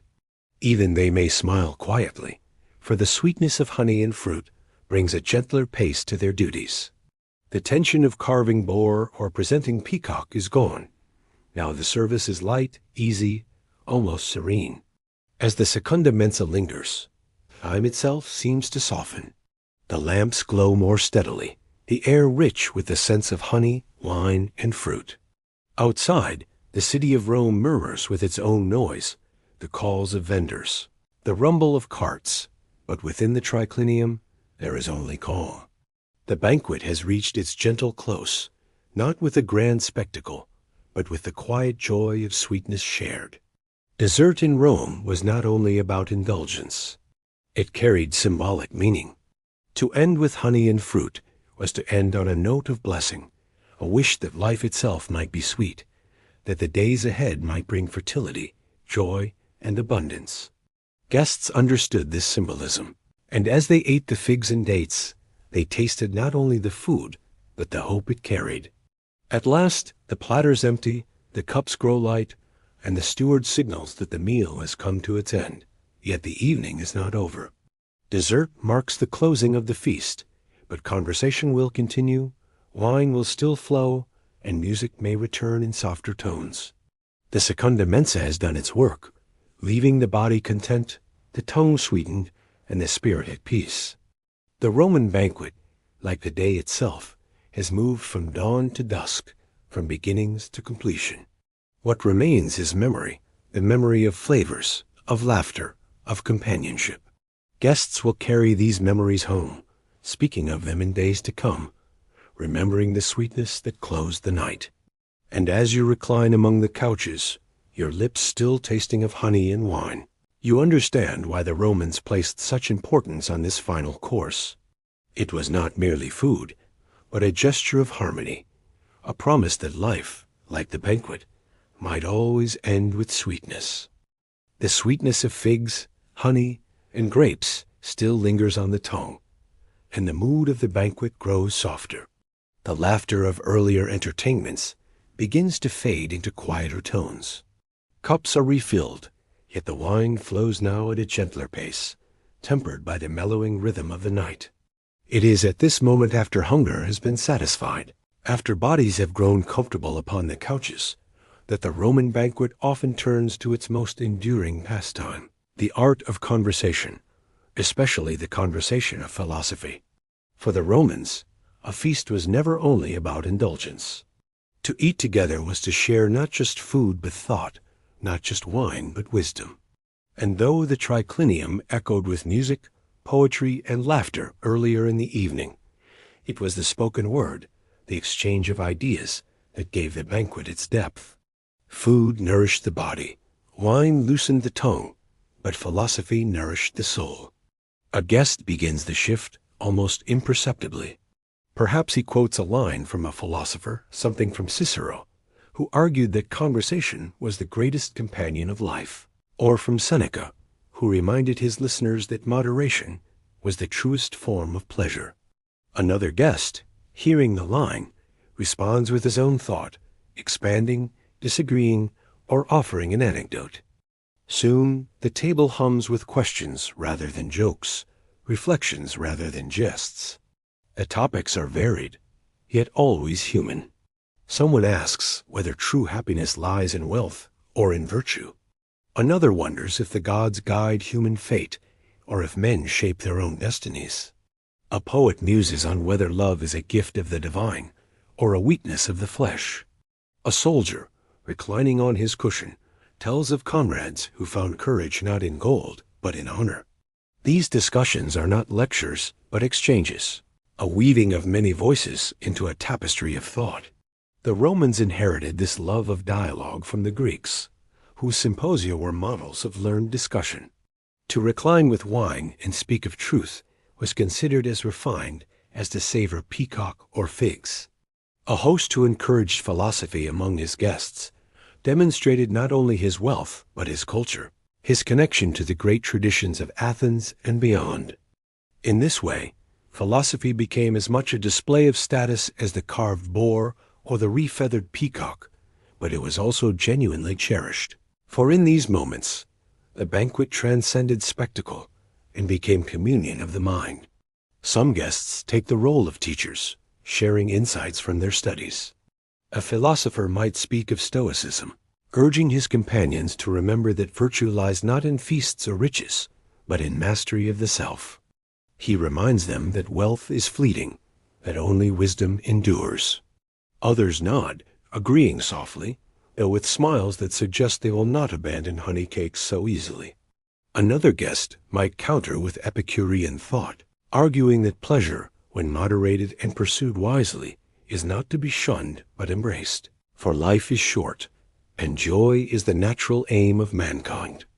Laughter ripples through the couches at this contrast, for everyone knows the dance between Stoic restraint and Epicurean delight. Some guests tease one another. You speak as a Stoic, yet you have eaten 3 figs. And the room fills with gentle amusement. Philosophy at the banquet was not always solemn. It was often playful, a way to sharpen the mind and reveal character without descending into quarrels. Other discussions turned to the nature of politics and power. Should a man seek office to serve the republic, or does ambition corrupt even the noblest heart? Should the general who conquers foreign lands be praised for his valor, or feared for his hunger for glory? The banquet, after all, is filled with men and women who live at the heart of Rome's political world. Their words, though softened by wine, reflect the realities of ambition, rivalry, and duty. Sometimes the conversation turns inward, toward the meaning of friendship itself. What is a true friend? Is it the man who shares your triumphs, or the one who endures your misfortunes? Guests offer stories of companions who stood beside them in battle, of allies who betrayed them in politics, of childhood friends whose loyalty outlasted every change of fortune. Such stories touch the heart, and the triclinium grows quiet, each guest remembering the faces of those they love and those they have lost. The mood of philosophical conversation is different from that of spectacle. There is no applause, no loud exclamation. Instead, there are pauses, silences filled with thought, nods of agreement, soft laughter when wit arises naturally. The lamps flicker more steadily now, their light steady on the frescoed walls, as though the room itself has settled into contemplation. The host, attentive as ever, guides the talk with subtlety. He knows when to let it deepen, and when to lighten it with a jest or a new topic. He ensures that every guest, whether senator, poet, or merchant, has a chance to speak. To be heard in the triclinium is a mark of inclusion. To be silenced is a mark of exclusion. The host weaves the evening's conversation as carefully as the steward weaves the courses of the feast. For the Romans, these conversations carried weight beyond the banquet itself. A witty remark might be repeated in the forum the next day. A philosophical argument might influence how others viewed a man's character. To show wisdom at the table was to enhance one's reputation. To show ignorance was to risk ridicule. The banquet was both theater and test, a stage upon which character was displayed as clearly as clothing or jewels. Yet beyond politics, beyond status, there was also genuine joy in these dialogues. For a few hours, in the glow of lamps and the comfort of couches, men and women could step back from the noise of the city and reflect on the larger questions of life. Was virtue stronger than fortune? Was death an end or a passage? Did the gods laugh at human ambition, or did they guide it? These questions, timeless and unanswerable, bound the guests together as surely as the shared wine and bread. As the night lengthens, the voices grow softer, more thoughtful. Some guests recline with eyes half closed, listening more than speaking, letting the words drift over them like music. Others lean forward, eager to press a point or to share a story that illustrates their thought. The ebb and flow of conversation mirrors the earlier ebb and flow of dishes, a rhythm that sustains the evening. At last, the steward signals once more, and fresh water is brought for washing, a gentle pause in the flow of ideas. The conversations linger, unfinished, as all true conversations do. Guests smile, sip the last of their wine, and recline once more in silence. The banquet has given them not only food and drink, but thoughts to carry home, questions to ponder in the quiet of the night. The Romans believed that philosophy was not confined to scrolls or schools, but lived in the daily choices of men. To speak of virtue, of friendship, of life and death, while reclining among friends and strangers, was to live as part of a tradition stretching back to Socrates and Plato. Tonight, in the triclinium, that tradition has been renewed, woven into the fabric of the feast. The conversation slows, but the night is not yet finished. Ahead lies yet another stage of the banquet, the world of emperors, whose own feasts dwarfed even the most extravagant private dinners. The transition from philosophy to spectacle is fitting, for if thought shows the soul of Rome, imperial banquets show its ambition. The lamps glow, the wine rests in its cups, and the echoes of philosophy linger in the air. The conversations in the triclinium soften, the warmth of dessert and wine leaving guests reflective, their voices low, their gestures slow. Yet even as one reclines in the glow of lamps, it is impossible not to imagine how different, how much grander, how much stranger the banquet might be if it were held not in the villa of a senator or merchant, but in the gilded halls of an emperor. For the feasts of Rome's rulers belonged to another world entirely, one of splendor and spectacle, of politics and danger, where every dish and every gesture echoed through history. Imperial banquets were unlike anything ordinary citizens could imagine. To dine with an emperor was to step into a theater where food, wine, and entertainment became instruments of power. Every course, every song, every glance from the imperial couch was deliberate, shaping how guests viewed their ruler and how Rome itself understood his reign. Imagine the great halls of the Palatine Hill, where marble columns soared and gilded ceilings glittered with gold leaf. Vast spaces were lit by hundreds of lamps and torches, their flames reflected in bronze mirrors and polished floors. Walls were adorned with frescoes of gods and heroes, mosaics gleamed underfoot, and fountains splashed gently, their water perfumed with rose petals. The setting itself was overwhelming, designed to remind every guest that they reclined not in a private home, but in the heart of empire. The emperors spared no expense in their banquets. Dishes arrived that defied belief. Suetonius tells us that Emperor Vitellius once ordered a dish that combined the livers of rare fish, the brains of pheasants and peacocks, flamingo tongues, and lamprey roe, all mixed together in a single enormous vessel. The extravagance was not meant for nourishment. It was meant to astonish, to show that the resources of the empire could be summoned to a single table. Nero, too, was famed for his feasts.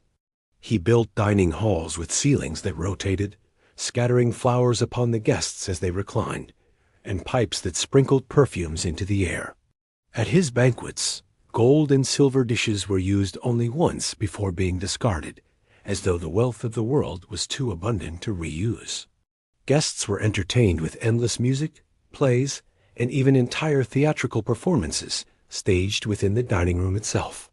For Nero, the banquet was a stage for his own artistry, for he fancied himself a poet, a musician, and an actor, and he used the feast to command an audience.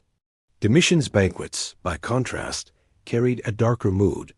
Suetonius describes one infamous feast where the emperor decorated the triclinium entirely in black. The ceilings, walls, and couches were draped in dark cloth, and the lamps were blackened so that their flames burned dim. Each guest found beside them a gravestone inscribed with their own name, and the courses were served in silence by attendants dressed as shades of the dead. Though the meal itself was ordinary, the atmosphere was chilling. Guests left trembling, unsure whether they had attended a banquet or their own funeral. In this, Domitian revealed the power of the feast, not only to delight, but to terrify. To be invited to an emperor's banquet was an honor, but also a test. Every gesture was observed, every word weighed. To refuse a dish might be interpreted as insult. To drink too freely might be seen as weakness. Even one's position on the couch was fraught with meaning. To recline near the emperor suggested favor. To be placed further away suggested distance from power. And yet both positions carried danger, for too much closeness could breed envy, and too much distance could imply disfavor. Guests at imperial banquets dined not only on delicacies but on tension, knowing that their future might rest on a smile or a frown from the host. The scale of imperial banquets was staggering. Hundreds of guests might be present: senators, generals, foreign ambassadors, poets, and philosophers. Servants moved like armies through the halls, carrying platters of food and jars of wine, their numbers so great that their presence was almost invisible. Musicians played endlessly, dancers performed, and actors recited, filling the air with constant spectacle. For the emperor, abundance was not enough. It had to be continuous, unrelenting, overwhelming. And yet, beneath the gold and silk, the same truths remained. The emperor's banquet was still a stage for power, still a place where alliances were forged and rivalries sharpened. Senators reclined beside generals, poets beside ambassadors, each one calculating their position, their words, their gestures. To speak too boldly might invite ruin. To speak too little might seem ungrateful. Even laughter was measured, for to laugh at the wrong jest or too loudly at the emperor's performance could mark a man as insincere. For ordinary Romans, tales of imperial banquets traveled like myths. They heard of dishes made from exotic animals, of fountains flowing with wine, of gold dust sprinkled on food for display. These stories astonished, amused, or horrified, depending on the teller. Some admired the emperor's ability to summon the wealth of the world. Others saw it as a sign of decadence, of excess that weakened the moral fabric of Rome. Philosophers like Seneca condemned such extravagance, arguing that true pleasure lay in simplicity. Yet the stories endured, feeding both awe and criticism, shaping how later generations viewed the empire's rulers. It is easy, reclining on a senator's couch in a private villa, to imagine the difference. Here, in this triclinium, the courses arrive with grace. The entertainment pleases without overwhelming. The conversation flows freely. But in the halls of emperors, one would recline not in ease, but in awe, surrounded by spectacle, watched by countless eyes, aware that every gesture was a performance. To attend such a banquet was not merely to dine. It was to step into history, to play a role in the great theater of empire. And so, as the night deepens, you reflect on the contrast. The feast before you has been rich, abundant, and filled with joy. Yet in the distance, beyond the walls of this villa, lie the palaces where emperors dine in excess, where banquets serve as instruments of power, where food is not only nourishment, but command. The lamps flicker, the wine glows, and you understand that in Rome, the banquet was many things: a meal, a performance, a negotiation, a theater of life and death. Nowhere was this more true than in the feasts of the emperors, whose tables reflected both the glory and the peril of their reigns. As the echoes of imperial splendor fade from imagination, we return to the more familiar dining halls of Rome's elite. Yet even outside the gilded palaces of emperors, banquets carried immense meaning. To recline among friends, clients, and rivals at a Roman feast was never simply to eat and drink. It was to participate in a ritual that shaped politics, cemented alliances, displayed wealth, and defined community. The banquet was not only a pleasure of the body, it was an engine of society. From the earliest days of the Republic, Romans understood that meals carried weight beyond nourishment. To invite someone to dine at your table was to extend trust, favor, or obligation. To be excluded was to feel the chill of disapproval, a signal as clear as any decree. A seat at the table was a seat within the social fabric of Rome itself. Patronage lay at the heart of this system. Wealthy men, known as patrons, extended their influence through acts of generosity, and banquets were among the most visible forms of such largesse. To host a feast for clients was to demonstrate abundance, not only of food, but of loyalty.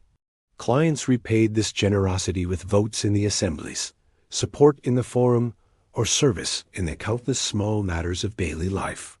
Thus the triclinium became as important a political arena as the Senate. A man's power was not measured only by his speeches or his campaigns, but by the number of couches he could fill. The arrangement of guests spoke volumes. To recline near the host was to be recognized as valued, a trusted ally, or important friend. To be placed further away was still an honor, but it hinted at lesser influence.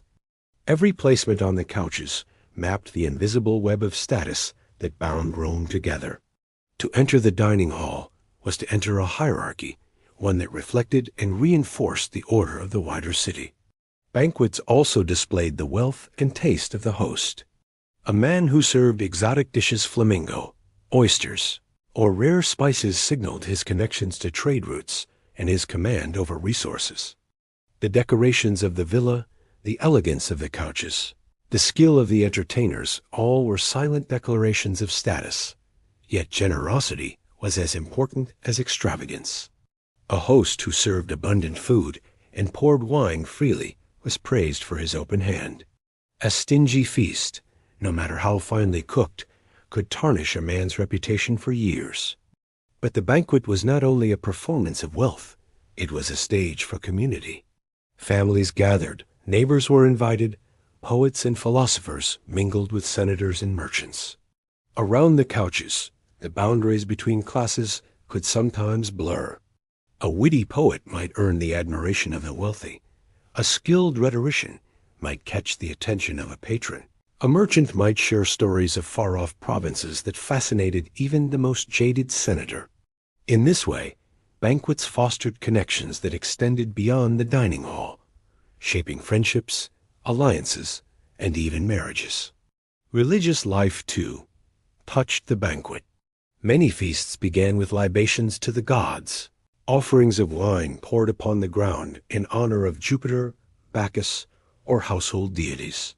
Food was a gift from the divine, and to eat together was to acknowledge that blessing. Certain festivals, such as Saturnalia, blurred the lines even further when masters dined with slaves, roles reversed for a day in playful inversion. These moments reminded Romans that dining was not only social but sacred, a thread binding mortals to gods as well as to one another. The banquet also carried moral lessons, whether intended or not. Philosophers like Seneca saw in its abundance both the virtues and the vices of Roman society. A feast could show moderation, hospitality, and generosity, but it could also reveal greed, vanity, and excess. To overindulge, to boast too loudly, to flaunt wealth without grace, these were moral failings exposed in the triclinium. Thus, the banquet served as both mirror and measure of character. For the common people, excluded from the couches of the wealthy, banquets still held significance. Stories of grand feasts circulated through the city, inspiring admiration, envy, or mockery. Public feasts, sponsored by politicians during festivals, gave ordinary citizens a taste of luxury and a reminder of their place within the city as life. Bread and wine handed out in the forum, meat distributed after sacrifices, games accompanied by food and drink all echoed the spirit of the banquet, extending its reach beyond the villas of the elite. In this way, banquets became a language of power. To host was to declare authority. To attend was to signal inclusion. To be absent was to risk invisibility. Politics, friendship, family, religion all converged upon the couches of the triclinium. The banquet was Rome in miniature, hierarchical yet communal, extravagant yet symbolic, both a pleasure and a duty. Even the end of the evening carried social weight. To thank the host graciously, to praise the meal without flattery, to depart at the right moment, all these were marks of refinement. A guest who left too early might appear ungrateful. One who lingered too long might seem boorish. The rituals of leave-taking mattered as much as those of arrival. Over time, the role of banquets evolved. In the Republic, they were closely tied to politics and public life. In the Empire, as emperors absorbed greater power, the feasts of the elect became more private displays of wealth, less tied to elections and assemblies, more focused on reinforcing the social order of the aristocracy. Yet the essential meaning remained. To eat together was to shape society. To recline at a couch was to claim a place within Rome's story. As you reflect on this, reclining among fellow guests, you realize that the feast around you is more than food and laughter. It is a gathering where alliances are tested, reputations polished, and community reaffirmed. It is a ritual that binds the empire together as surely as laws and legions. The lamps glow lower, the wine flows more slowly, but the meaning of the banquet shines clearly. To recline at a Roman feast was to participate in the life of the city itself. It was to taste not only honey and figs, but power, honor, and belonging. And as the night deepens, you prepare to see yet another face of the banquet, the shadowed side, where indulgence slips into scandal, where feasts become symbols, not of virtue, but of excess. The lamps burn low, the wine glows softly in its cups, and conversation hums with ease. Yet as one reclines in the triclinium, it is impossible not to recall the other side of Rome's banquets, the side whispered about in forums, immortalized by satirists, and scolded by philosophers. For while many feasts embodied refinement, generosity, and community, others tipped into something darker. Scandals and excess clung to the Roman banquet as surely as garlands clung to its pillars. Writers of the time, keen observers of human folly, recorded these tales with relish. Juvenal, Martial, and Seneca often reminded their readers that the banquet could be a mirror of Rome's moral decay. Here, in the glow of lamps and the flow of wine, greed, vanity, and indulgence revealed themselves more starkly than in the Senate or the Forum. Excess most often appeared in the food itself. There are stories of feasts where entire fortunes were spent on a single evening. Exotic dishes piled higher than the couches themselves, flamingo tongues by the dozens, roasted ostrich, dormice stuffed not simply with herbs, but with pearls dissolved in vinegar. Gold dust was sometimes sprinkled on food, not for taste but to astonish, as though the wealth of the empire could be consumed like bread. For the host, such extravagance was meant to dazzle. For the guests, it often dazzled only briefly before turning into discomfort or ridicule. The satirist Petronius, in his famous work The Satyricon, paints a vivid picture of a decadent feast in the story of Trimalchio, a freedman who had grown rich beyond measure. Trimalchio's banquet was a parody of excess. Horses arriving in absurd abundance, servants rushing with confusion, dishes that mixed sweetness and salt to the point of absurdity, even food shaped into constellations of the zodiac. Guests feigned admiration, but behind their nods was laughter, for the banquet had become theater of bad taste. Petronius' tale survives because it reflected truths that Romans knew well, that wealth without restraint turned feasting into folly. Beyond food, wine carried its own scandals. While moderation was praised, many banquets slipped into drunkenness. Guests lost their composure, laughter turned to shouting, and conversations to quarrels. A man who reclined gracefully in the first hours might collapse gracelessly by the last, carried home by slaves or left asleep on the couch. The Romans even had a word commissatio for the later drinking bouts that abandoned restraint. Such scenes fed the pens of moralists, who warned that too much wine revealed the weaknesses of character more than the truths of the soul. There were tales, too, of feasts that stretched for days. Nero was said to host banquets that lasted from evening into dawn, continuing with new courses as though time itself had been banished. Lamps were refilled endlessly, musicians played until their fingers ached, and servants stumbled with exhaustion. To some, this was proof of abundance. To others, it was evidence of corruption, of rulers and nobles so detached from ordinary life that they had forgotten the rhythms of day and night. Debauchery sometimes colored the night. Poets whispered of banquets where entertainment slipped into scandal, where dancers shed not only their veils but propriety, where wine encouraged embraces and indiscretions that would be whispered about in the city the next day. The triclinium, meant to be a stage of refinement, sometimes became a stage of desire. For philosophers like Seneca, such scenes were the very picture of moral decline, proof that Rome's greatness was being eroded by its appetites. Even cruelty appeared in these darker feasts. Some hosts humiliated their guests, offering fine dishes to the favored while leaving others with scraps. Martial rites of banquets where wealthy patrons served delicacies to their peers, but gave their poorer clients moldy bread or watered wine.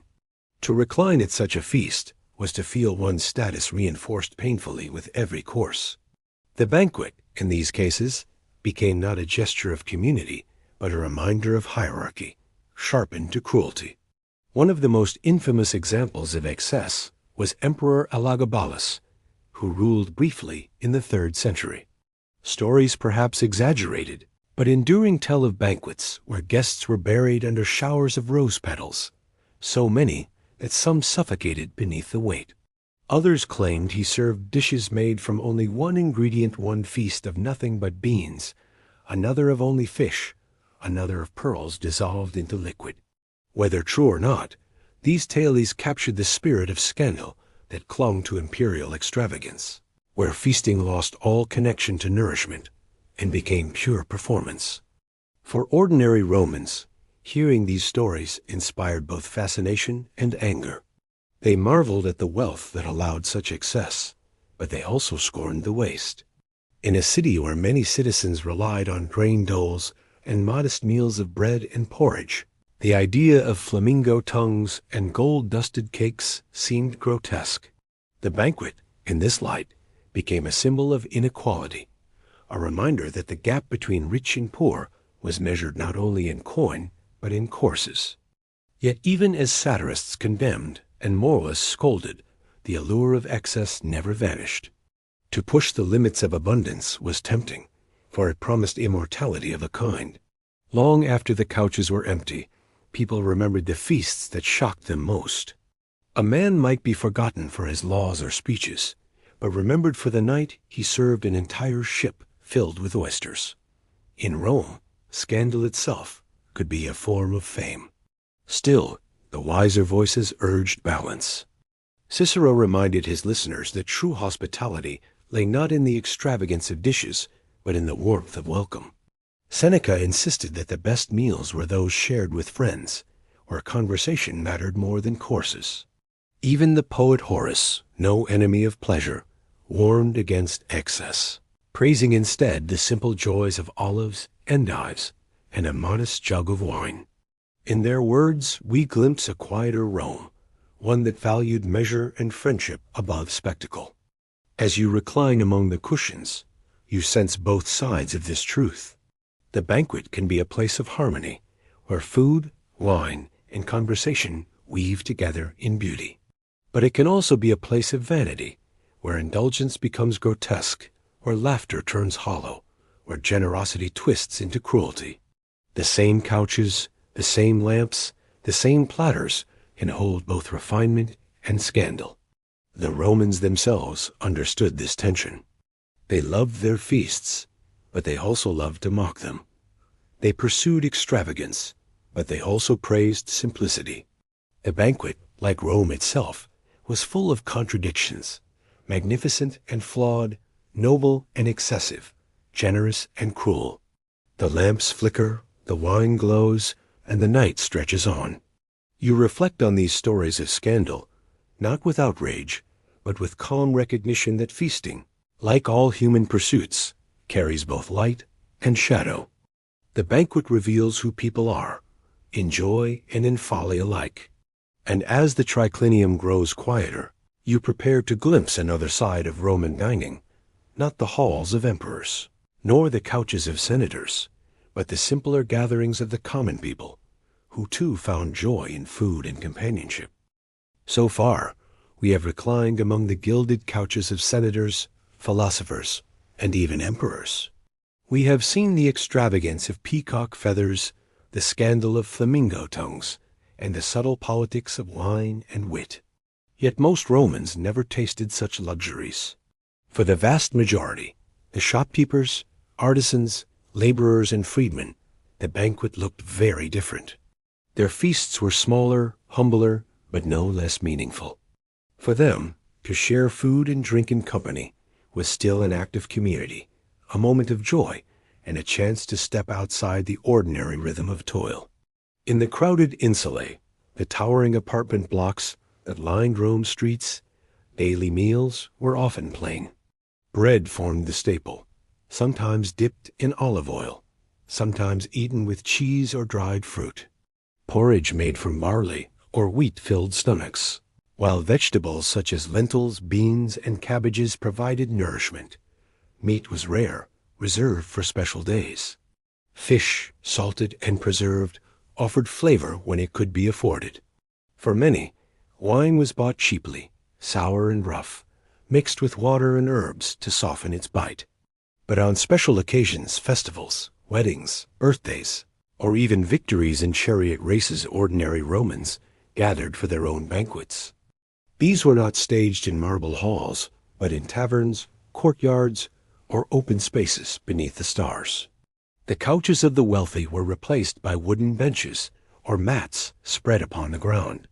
The plates might be simple pottery, the cups of clay or bronze, but the laughter was no less real, and the sense of togetherness just as strong. In the taverns of Rome, the air was thick with the smell of stews and smoke. Clay pots bubbled with lentils seasoned with garlic and onions, while flatbreads baked on hot stones were passed from hand to hand. Bowls of olives and nuts were shared freely, and pitchers of wine stood ready, their flavor rough but warming. The tavern keeper moved among the guests, shouting orders to slaves, collecting coins, and occasionally joining in the jokes. These gatherings were noisy, unpolished, alive with the energy of people who worked hard and cherished their few hours of leisure. Street vendors also played their role in common feasting. On festival days, the markets overflowed with roasted chestnuts, skewered meats, and pastries fried in oil and sweetened with honey. Families bought what they could afford and carried it to the steps of temples or the shade of porticos, eating together as music and laughter filled the streets. To eat in public was not shameful but festive, part of the rhythm of Roman life. The common people also enjoyed convivia, though theirs were modest compared to the elite. A craftsman might invite neighbors and friends into his home, serving stews of beans or chickpeas, bread fresh from the oven, perhaps even pork if fortune allowed. Guests reclined if there was space, but more often they sat upright, cups of wine in hand, their voices raised in cheer. Conversation flowed as easily as among senators, though the topics were different: the price of grain, the outcome of a race, the troubles of work, or the joys of family. These were banquets of simplicity, yet they carried the same essence as those of the wealthy: companionship, storytelling, and the comfort of shared abundance. Festivals brought the greatest feasts of all for the common people. During Saturnalia, for example, roles were reversed, and slaves dined as masters, at least symbolically. Tables were set with whatever food could be spared, lamps burned through the night, and songs filled the streets. Dice games, jokes, and small gifts added to the merriment. In those days of revelry, the entire city became one great banquet, with boundaries blurred, laughter rising from every corner. Even the state itself provided feasting for the people. Politicians seeking favor sponsored public banquets, distributing bread, meat, and wine to the crowds. After great victories, generals staged triumphal feasts where oxen were sacrificed, their roasted flesh shared among the citizens. These occasions were as much about politics as generosity, but for the people, they were moments of joy, when abundance spilled into the streets, and every household felt included in the wealth of empire. The experience of a common banquet differed in luxury, but not in spirit. There were no peacocks or gilded plates, no philosophers reciting verses, yet there was warmth, laughter, and the same desire to make the evening linger. Songs replaced poetry, dice games replaced riddles, and the entertainment was often the guests themselves, telling tales, boasting of small triumphs, or mocking one another in jest. Wine loosened tongues here as well, and while it might be harsher than the vintages of the elite, it carried the same power to bind people together. Children played around the edges of these gatherings, chasing each other between benches, or listening wide-eyed to the stories of their elders. Neighbors exchanged gossip, friendships deepened, and the weary found rest. For the poor of Rome, life was filled with hardship, but a shared meal, even a humble one, offered a taste of joy, a reminder that abundance was not measured only in wealth, but in company. In many ways, the contrast between the feasts of the elite and those of the common people mirrored the contrast of Rome itself. On one side, marble palaces and golden couches. On the other, crowded taverns and simple courtyards. Yet both worlds understood that to eat together was to live together. Both knew that food was more than fuel. It was memory, tradition, and connection. Philosophers often praised these humbler feasts, seeing in them a kind of wisdom absent from extravagance. Horace, in his poetry, often described the simple joys of dining with friends on olives, endives, and a modest jug of wine. Seneca declared that a meal shared with true companions was richer than one filled with gold-dusted delicacies. For them, the common banquet embodied the virtue of moderation, the balance between pleasure and restraint. As you imagine yourself among these gatherings, the noise of taverns or the laughter of courtyards, you feel the warmth of humanity more strongly than the glitter of peacocks and flamingos. Here, there is no need for spectacle, no fear of insult or scandal. Here, the feast is about presence, about the comfort of familiar voices, about the shared satisfaction of bread dipped in oil and wine poured into clay cups. The lamps burn lower, the streets outside quiet, and still the gatherings linger. Dice rattle, songs drift into the night, and neighbors promise to meet again. The common banquet may lack the grandeur of senators and emperors, but it holds something rarer, the simple sweetness of belonging. And as the evening winds down, you understand that the spirit of Rome's feasts was not confined to the elite. It lived also in the laughter of taverns, in the warmth of shared bread, in the joy of community among the ordinary. In their own way, these banquets sustained the city as surely as the legions or the laws. The night draws onward, and with it the feast moves toward its end. Soon we will see how such evenings closed, the rituals of departure, the thanks to the host, the quiet after the revelry. The lamps flicker lower now, their flames smaller but steady, casting long shadows against the painted walls. The air of the triclinium is heavy with the mingled scents of roasted meats, honey, wine, and incense that has burned quietly through the night. The dishes of dessert have been cleared, the cups refilled once more, and the conversations have begun to soften, drifting toward a gentler pace. The Roman banquet, that theater of abundance and conversation, draws near its end. In the beginning, there was anticipation, the careful arrival, the arrangement of guests, the first cups of honeyed wine.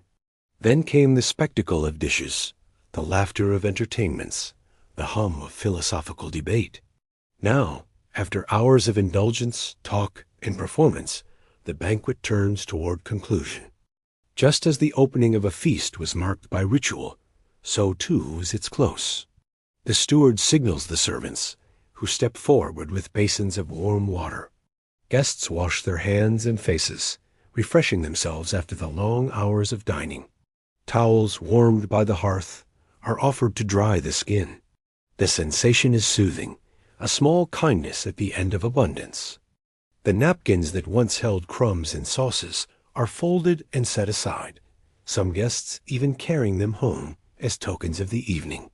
Wine is still poured, but in smaller amounts, sweeter and lighter, meant less for indulgence than for closing the night with ease. Sometimes spiced wine flavored with cinnamon or cloves is offered, its warmth calming the body for the journey home. The heavy drinking of earlier hours has passed. What remains is a gentle glow, a final toast or two in honor of the host, the gods, and the company. Conversation lingers, but its tone has changed. Earlier debates over philosophy and politics give way to reminiscence and reflection. Guests share stories of other banquets, recalling memorable dishes or moments from past gatherings. They speak of journeys, of children, of small joys. The pace is slower, the voice is softer, as though the feast itself has drawn a long breath and now exhales. The host, ever attentive, ensures that the evening closes with dignity. He moves from couch to couch, offering thanks to his guests for their presence, listening to their words of gratitude in return.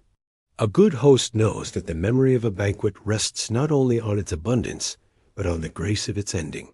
Guests leave with impressions that will be retold in forums, in markets, and in private homes. A feast that ends well, gently and generously, is remembered kindly long after the lamps are extinguished. For some banquets, the end brings music once more. Musicians play soft melodies, the lyre or flute filling the silence between words. The songs are slower now, almost lullabies, guiding the mind toward rest. Guests recline deeper into their cushions, eyes half closed, letting the music carry them into thought. In these moments, the triclinium feels less like a stage and more like a sanctuary. At length, the time comes to depart. Servants bring cloaks and sandals, adjusting them for each guest. For those who drank too deeply, attendants stand ready to guide or even carry them home, a sight that was both familiar and often mocked by satirists. Others leave steadily, their steps calm, their minds lightened by the evening's pleasures. Departure itself is a ritual. Guests thank the host formally, offering words of admiration for the feast. They may clasp his hand, bow slightly, or embrace if they are close friends. Compliments are expected, though the wisest offer them with sincerity rather than flattery. The boar was magnificent, one might say. The wine flowed like a river, says another. The company was finer still, adds a third. These words, repeated beyond the villa, spread the reputation of the host, ensuring that his generosity is known throughout Rome. The streets outside are quieter now. The bustle of markets has faded, the cries of vendors silenced, the carts stilled. Only the sound of footsteps, the murmur of voices, and the occasional bark of a dog disturb the night. Guests step into the cool air, their cloaks drawn close, their breath visible in the lamplight if the season is cold. The transition from the warmth of the triclinium to the stillness of the city is striking, a reminder that the banquet was a world apart, a dream within the waking life of Rome. For those returning to Insulae, the high apartment blocks, the journey is short but humbling. The grandeur of the villa fades quickly into the narrow alleys, the smell of kitchens and workshops lingering even at night.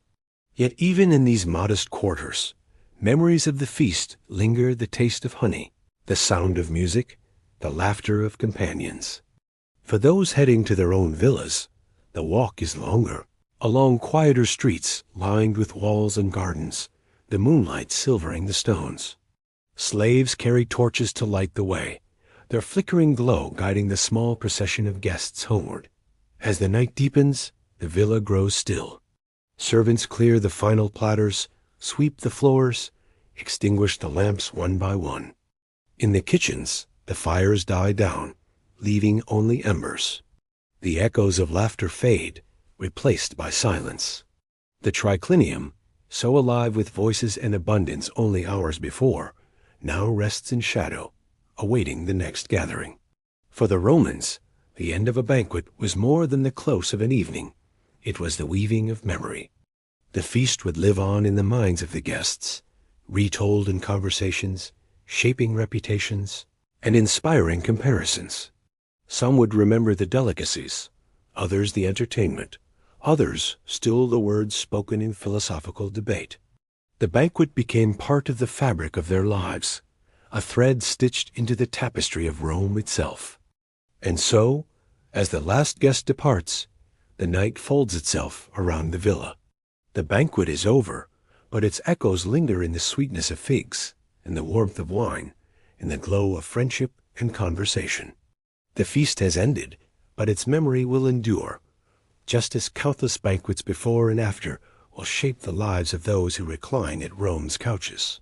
The triclinium rests. The lamps are dark. The feast has given its fullness, and now only silence remains. The banquet has ended. The lamps are extinguished, the couches cleared, the villa fallen into silence. Yet in the minds of the guests, the feast lingers, shapes, sounds, and flavors, preserved like faint echoes in the night. For in Rome, a banquet was never truly finished when the guests departed. Its memory lived on, told and retold in conversations, carried into poetry, recorded in history, and in time, woven into the very traditions of later generations. In the days that followed, guests might speak of the feast as they strolled through the forum or reclined in their own atriums. They would recall the flavor of the dishes, the roasted boar, the honey cakes, the salted fish. They might repeat a witty remark made by a poet, or reflect upon a philosophical question posed by a senator. The evening became a story, passed from one tongue to another, reshaped and polished like a pebble in a river. To be remembered was the true victory of the banquet. Hosts, too, cherished the legacy of their feasts. A successful banquet elevated their reputation, marking them as generous, cultured, and worthy of respect. Stories of their abundance reached beyond their villa walls, influencing how others viewed them in the delicate dance of patronage and politics. A poorly hosted feast, by contrast, could tarnish their standing, remembered more for stinginess or disorganization than for any fine dish. Thus, each banquet became a thread in the fabric of a host's legacy, a reflection of character as much as wealth. Literature ensured that banquets lived far beyond the lives of their hosts and guests. Roman poets, satirists, and historians filled their works with scenes of dining, some praising the refinement of shared meals, others mocking the excesses of gluttons. Horace spoke fondly of simple suppers with friends, where olives, endives, and modest wine brought more joy than all the gold of the empire. Juvenal scorned the arrogance of hosts who offered delicacies to the wealthy while giving scraps to the poor. Petronius immortalized the absurdities of Trimalchio's feast, ensuring that future readers would laugh at the extravagances of a freedman who mistook abundance for taste. Through these writings, the memory of Roman banquets endured across centuries, shaping how later cultures viewed the empire. When Renaissance scholars rediscovered these texts, they read not only of Rome's politics and wars, but of its feasts, its wine, its laughter. The banquet became a symbol of Rome itself, grand, flawed, excessive, and yet profoundly human. Archaeology, too, preserves the memory of the banquet. In Pompeii and Herculaneum, dining rooms still stand, their frescoes vivid with images of food and drink, their mosaics patterned with vines and birds. Triclinium couches, though worn by time, remind us of how Romans reclined together, elbow to cushion, cup in hand. Amphorae unearthed from buried cellars still carry traces of wine, oil, and garum, silent testimonies to the abundance of past feasts. Even carbonized loaves of bread, preserved by volcanic ash, tell the story of banquets interrupted, meals never finished. To walk among these ruins is to feel the faint echo of laughter, the ghost of voices rising in conversation. The legacy of Roman banquets extended far beyond the empire itself. The medieval feast, with its long tables, courses of meat, and entertainments of music and poetry, carried forward echoes of the triclinium. The Renaissance banquet, with its lavish displays and intricate dishes, owed much to Roman ideals of dining as spectacle. Even today, in the rituals of formal dinners, in the structure of multiple courses, in the toasting of wine, we trace the lineage of Rome. To gather for a holiday meal, to recline with friends and raise a glass, is to participate, whether knowingly or not, in a tradition as old as the empire. The symbolism of the banquet also endures. To eat together remains one of humanity's most powerful acts of connection. The Romans believed that food bound people in obligation, loyalty, and friendship. Modern societies echo this truth, though perhaps without peacocks or flamingo tongues. The table remains a place where alliances are formed, where stories are shared, where community is renewed.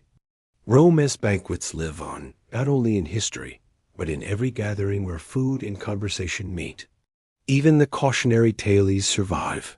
Philosophers warned that indulgence leads to ruin, and such warnings resonate still.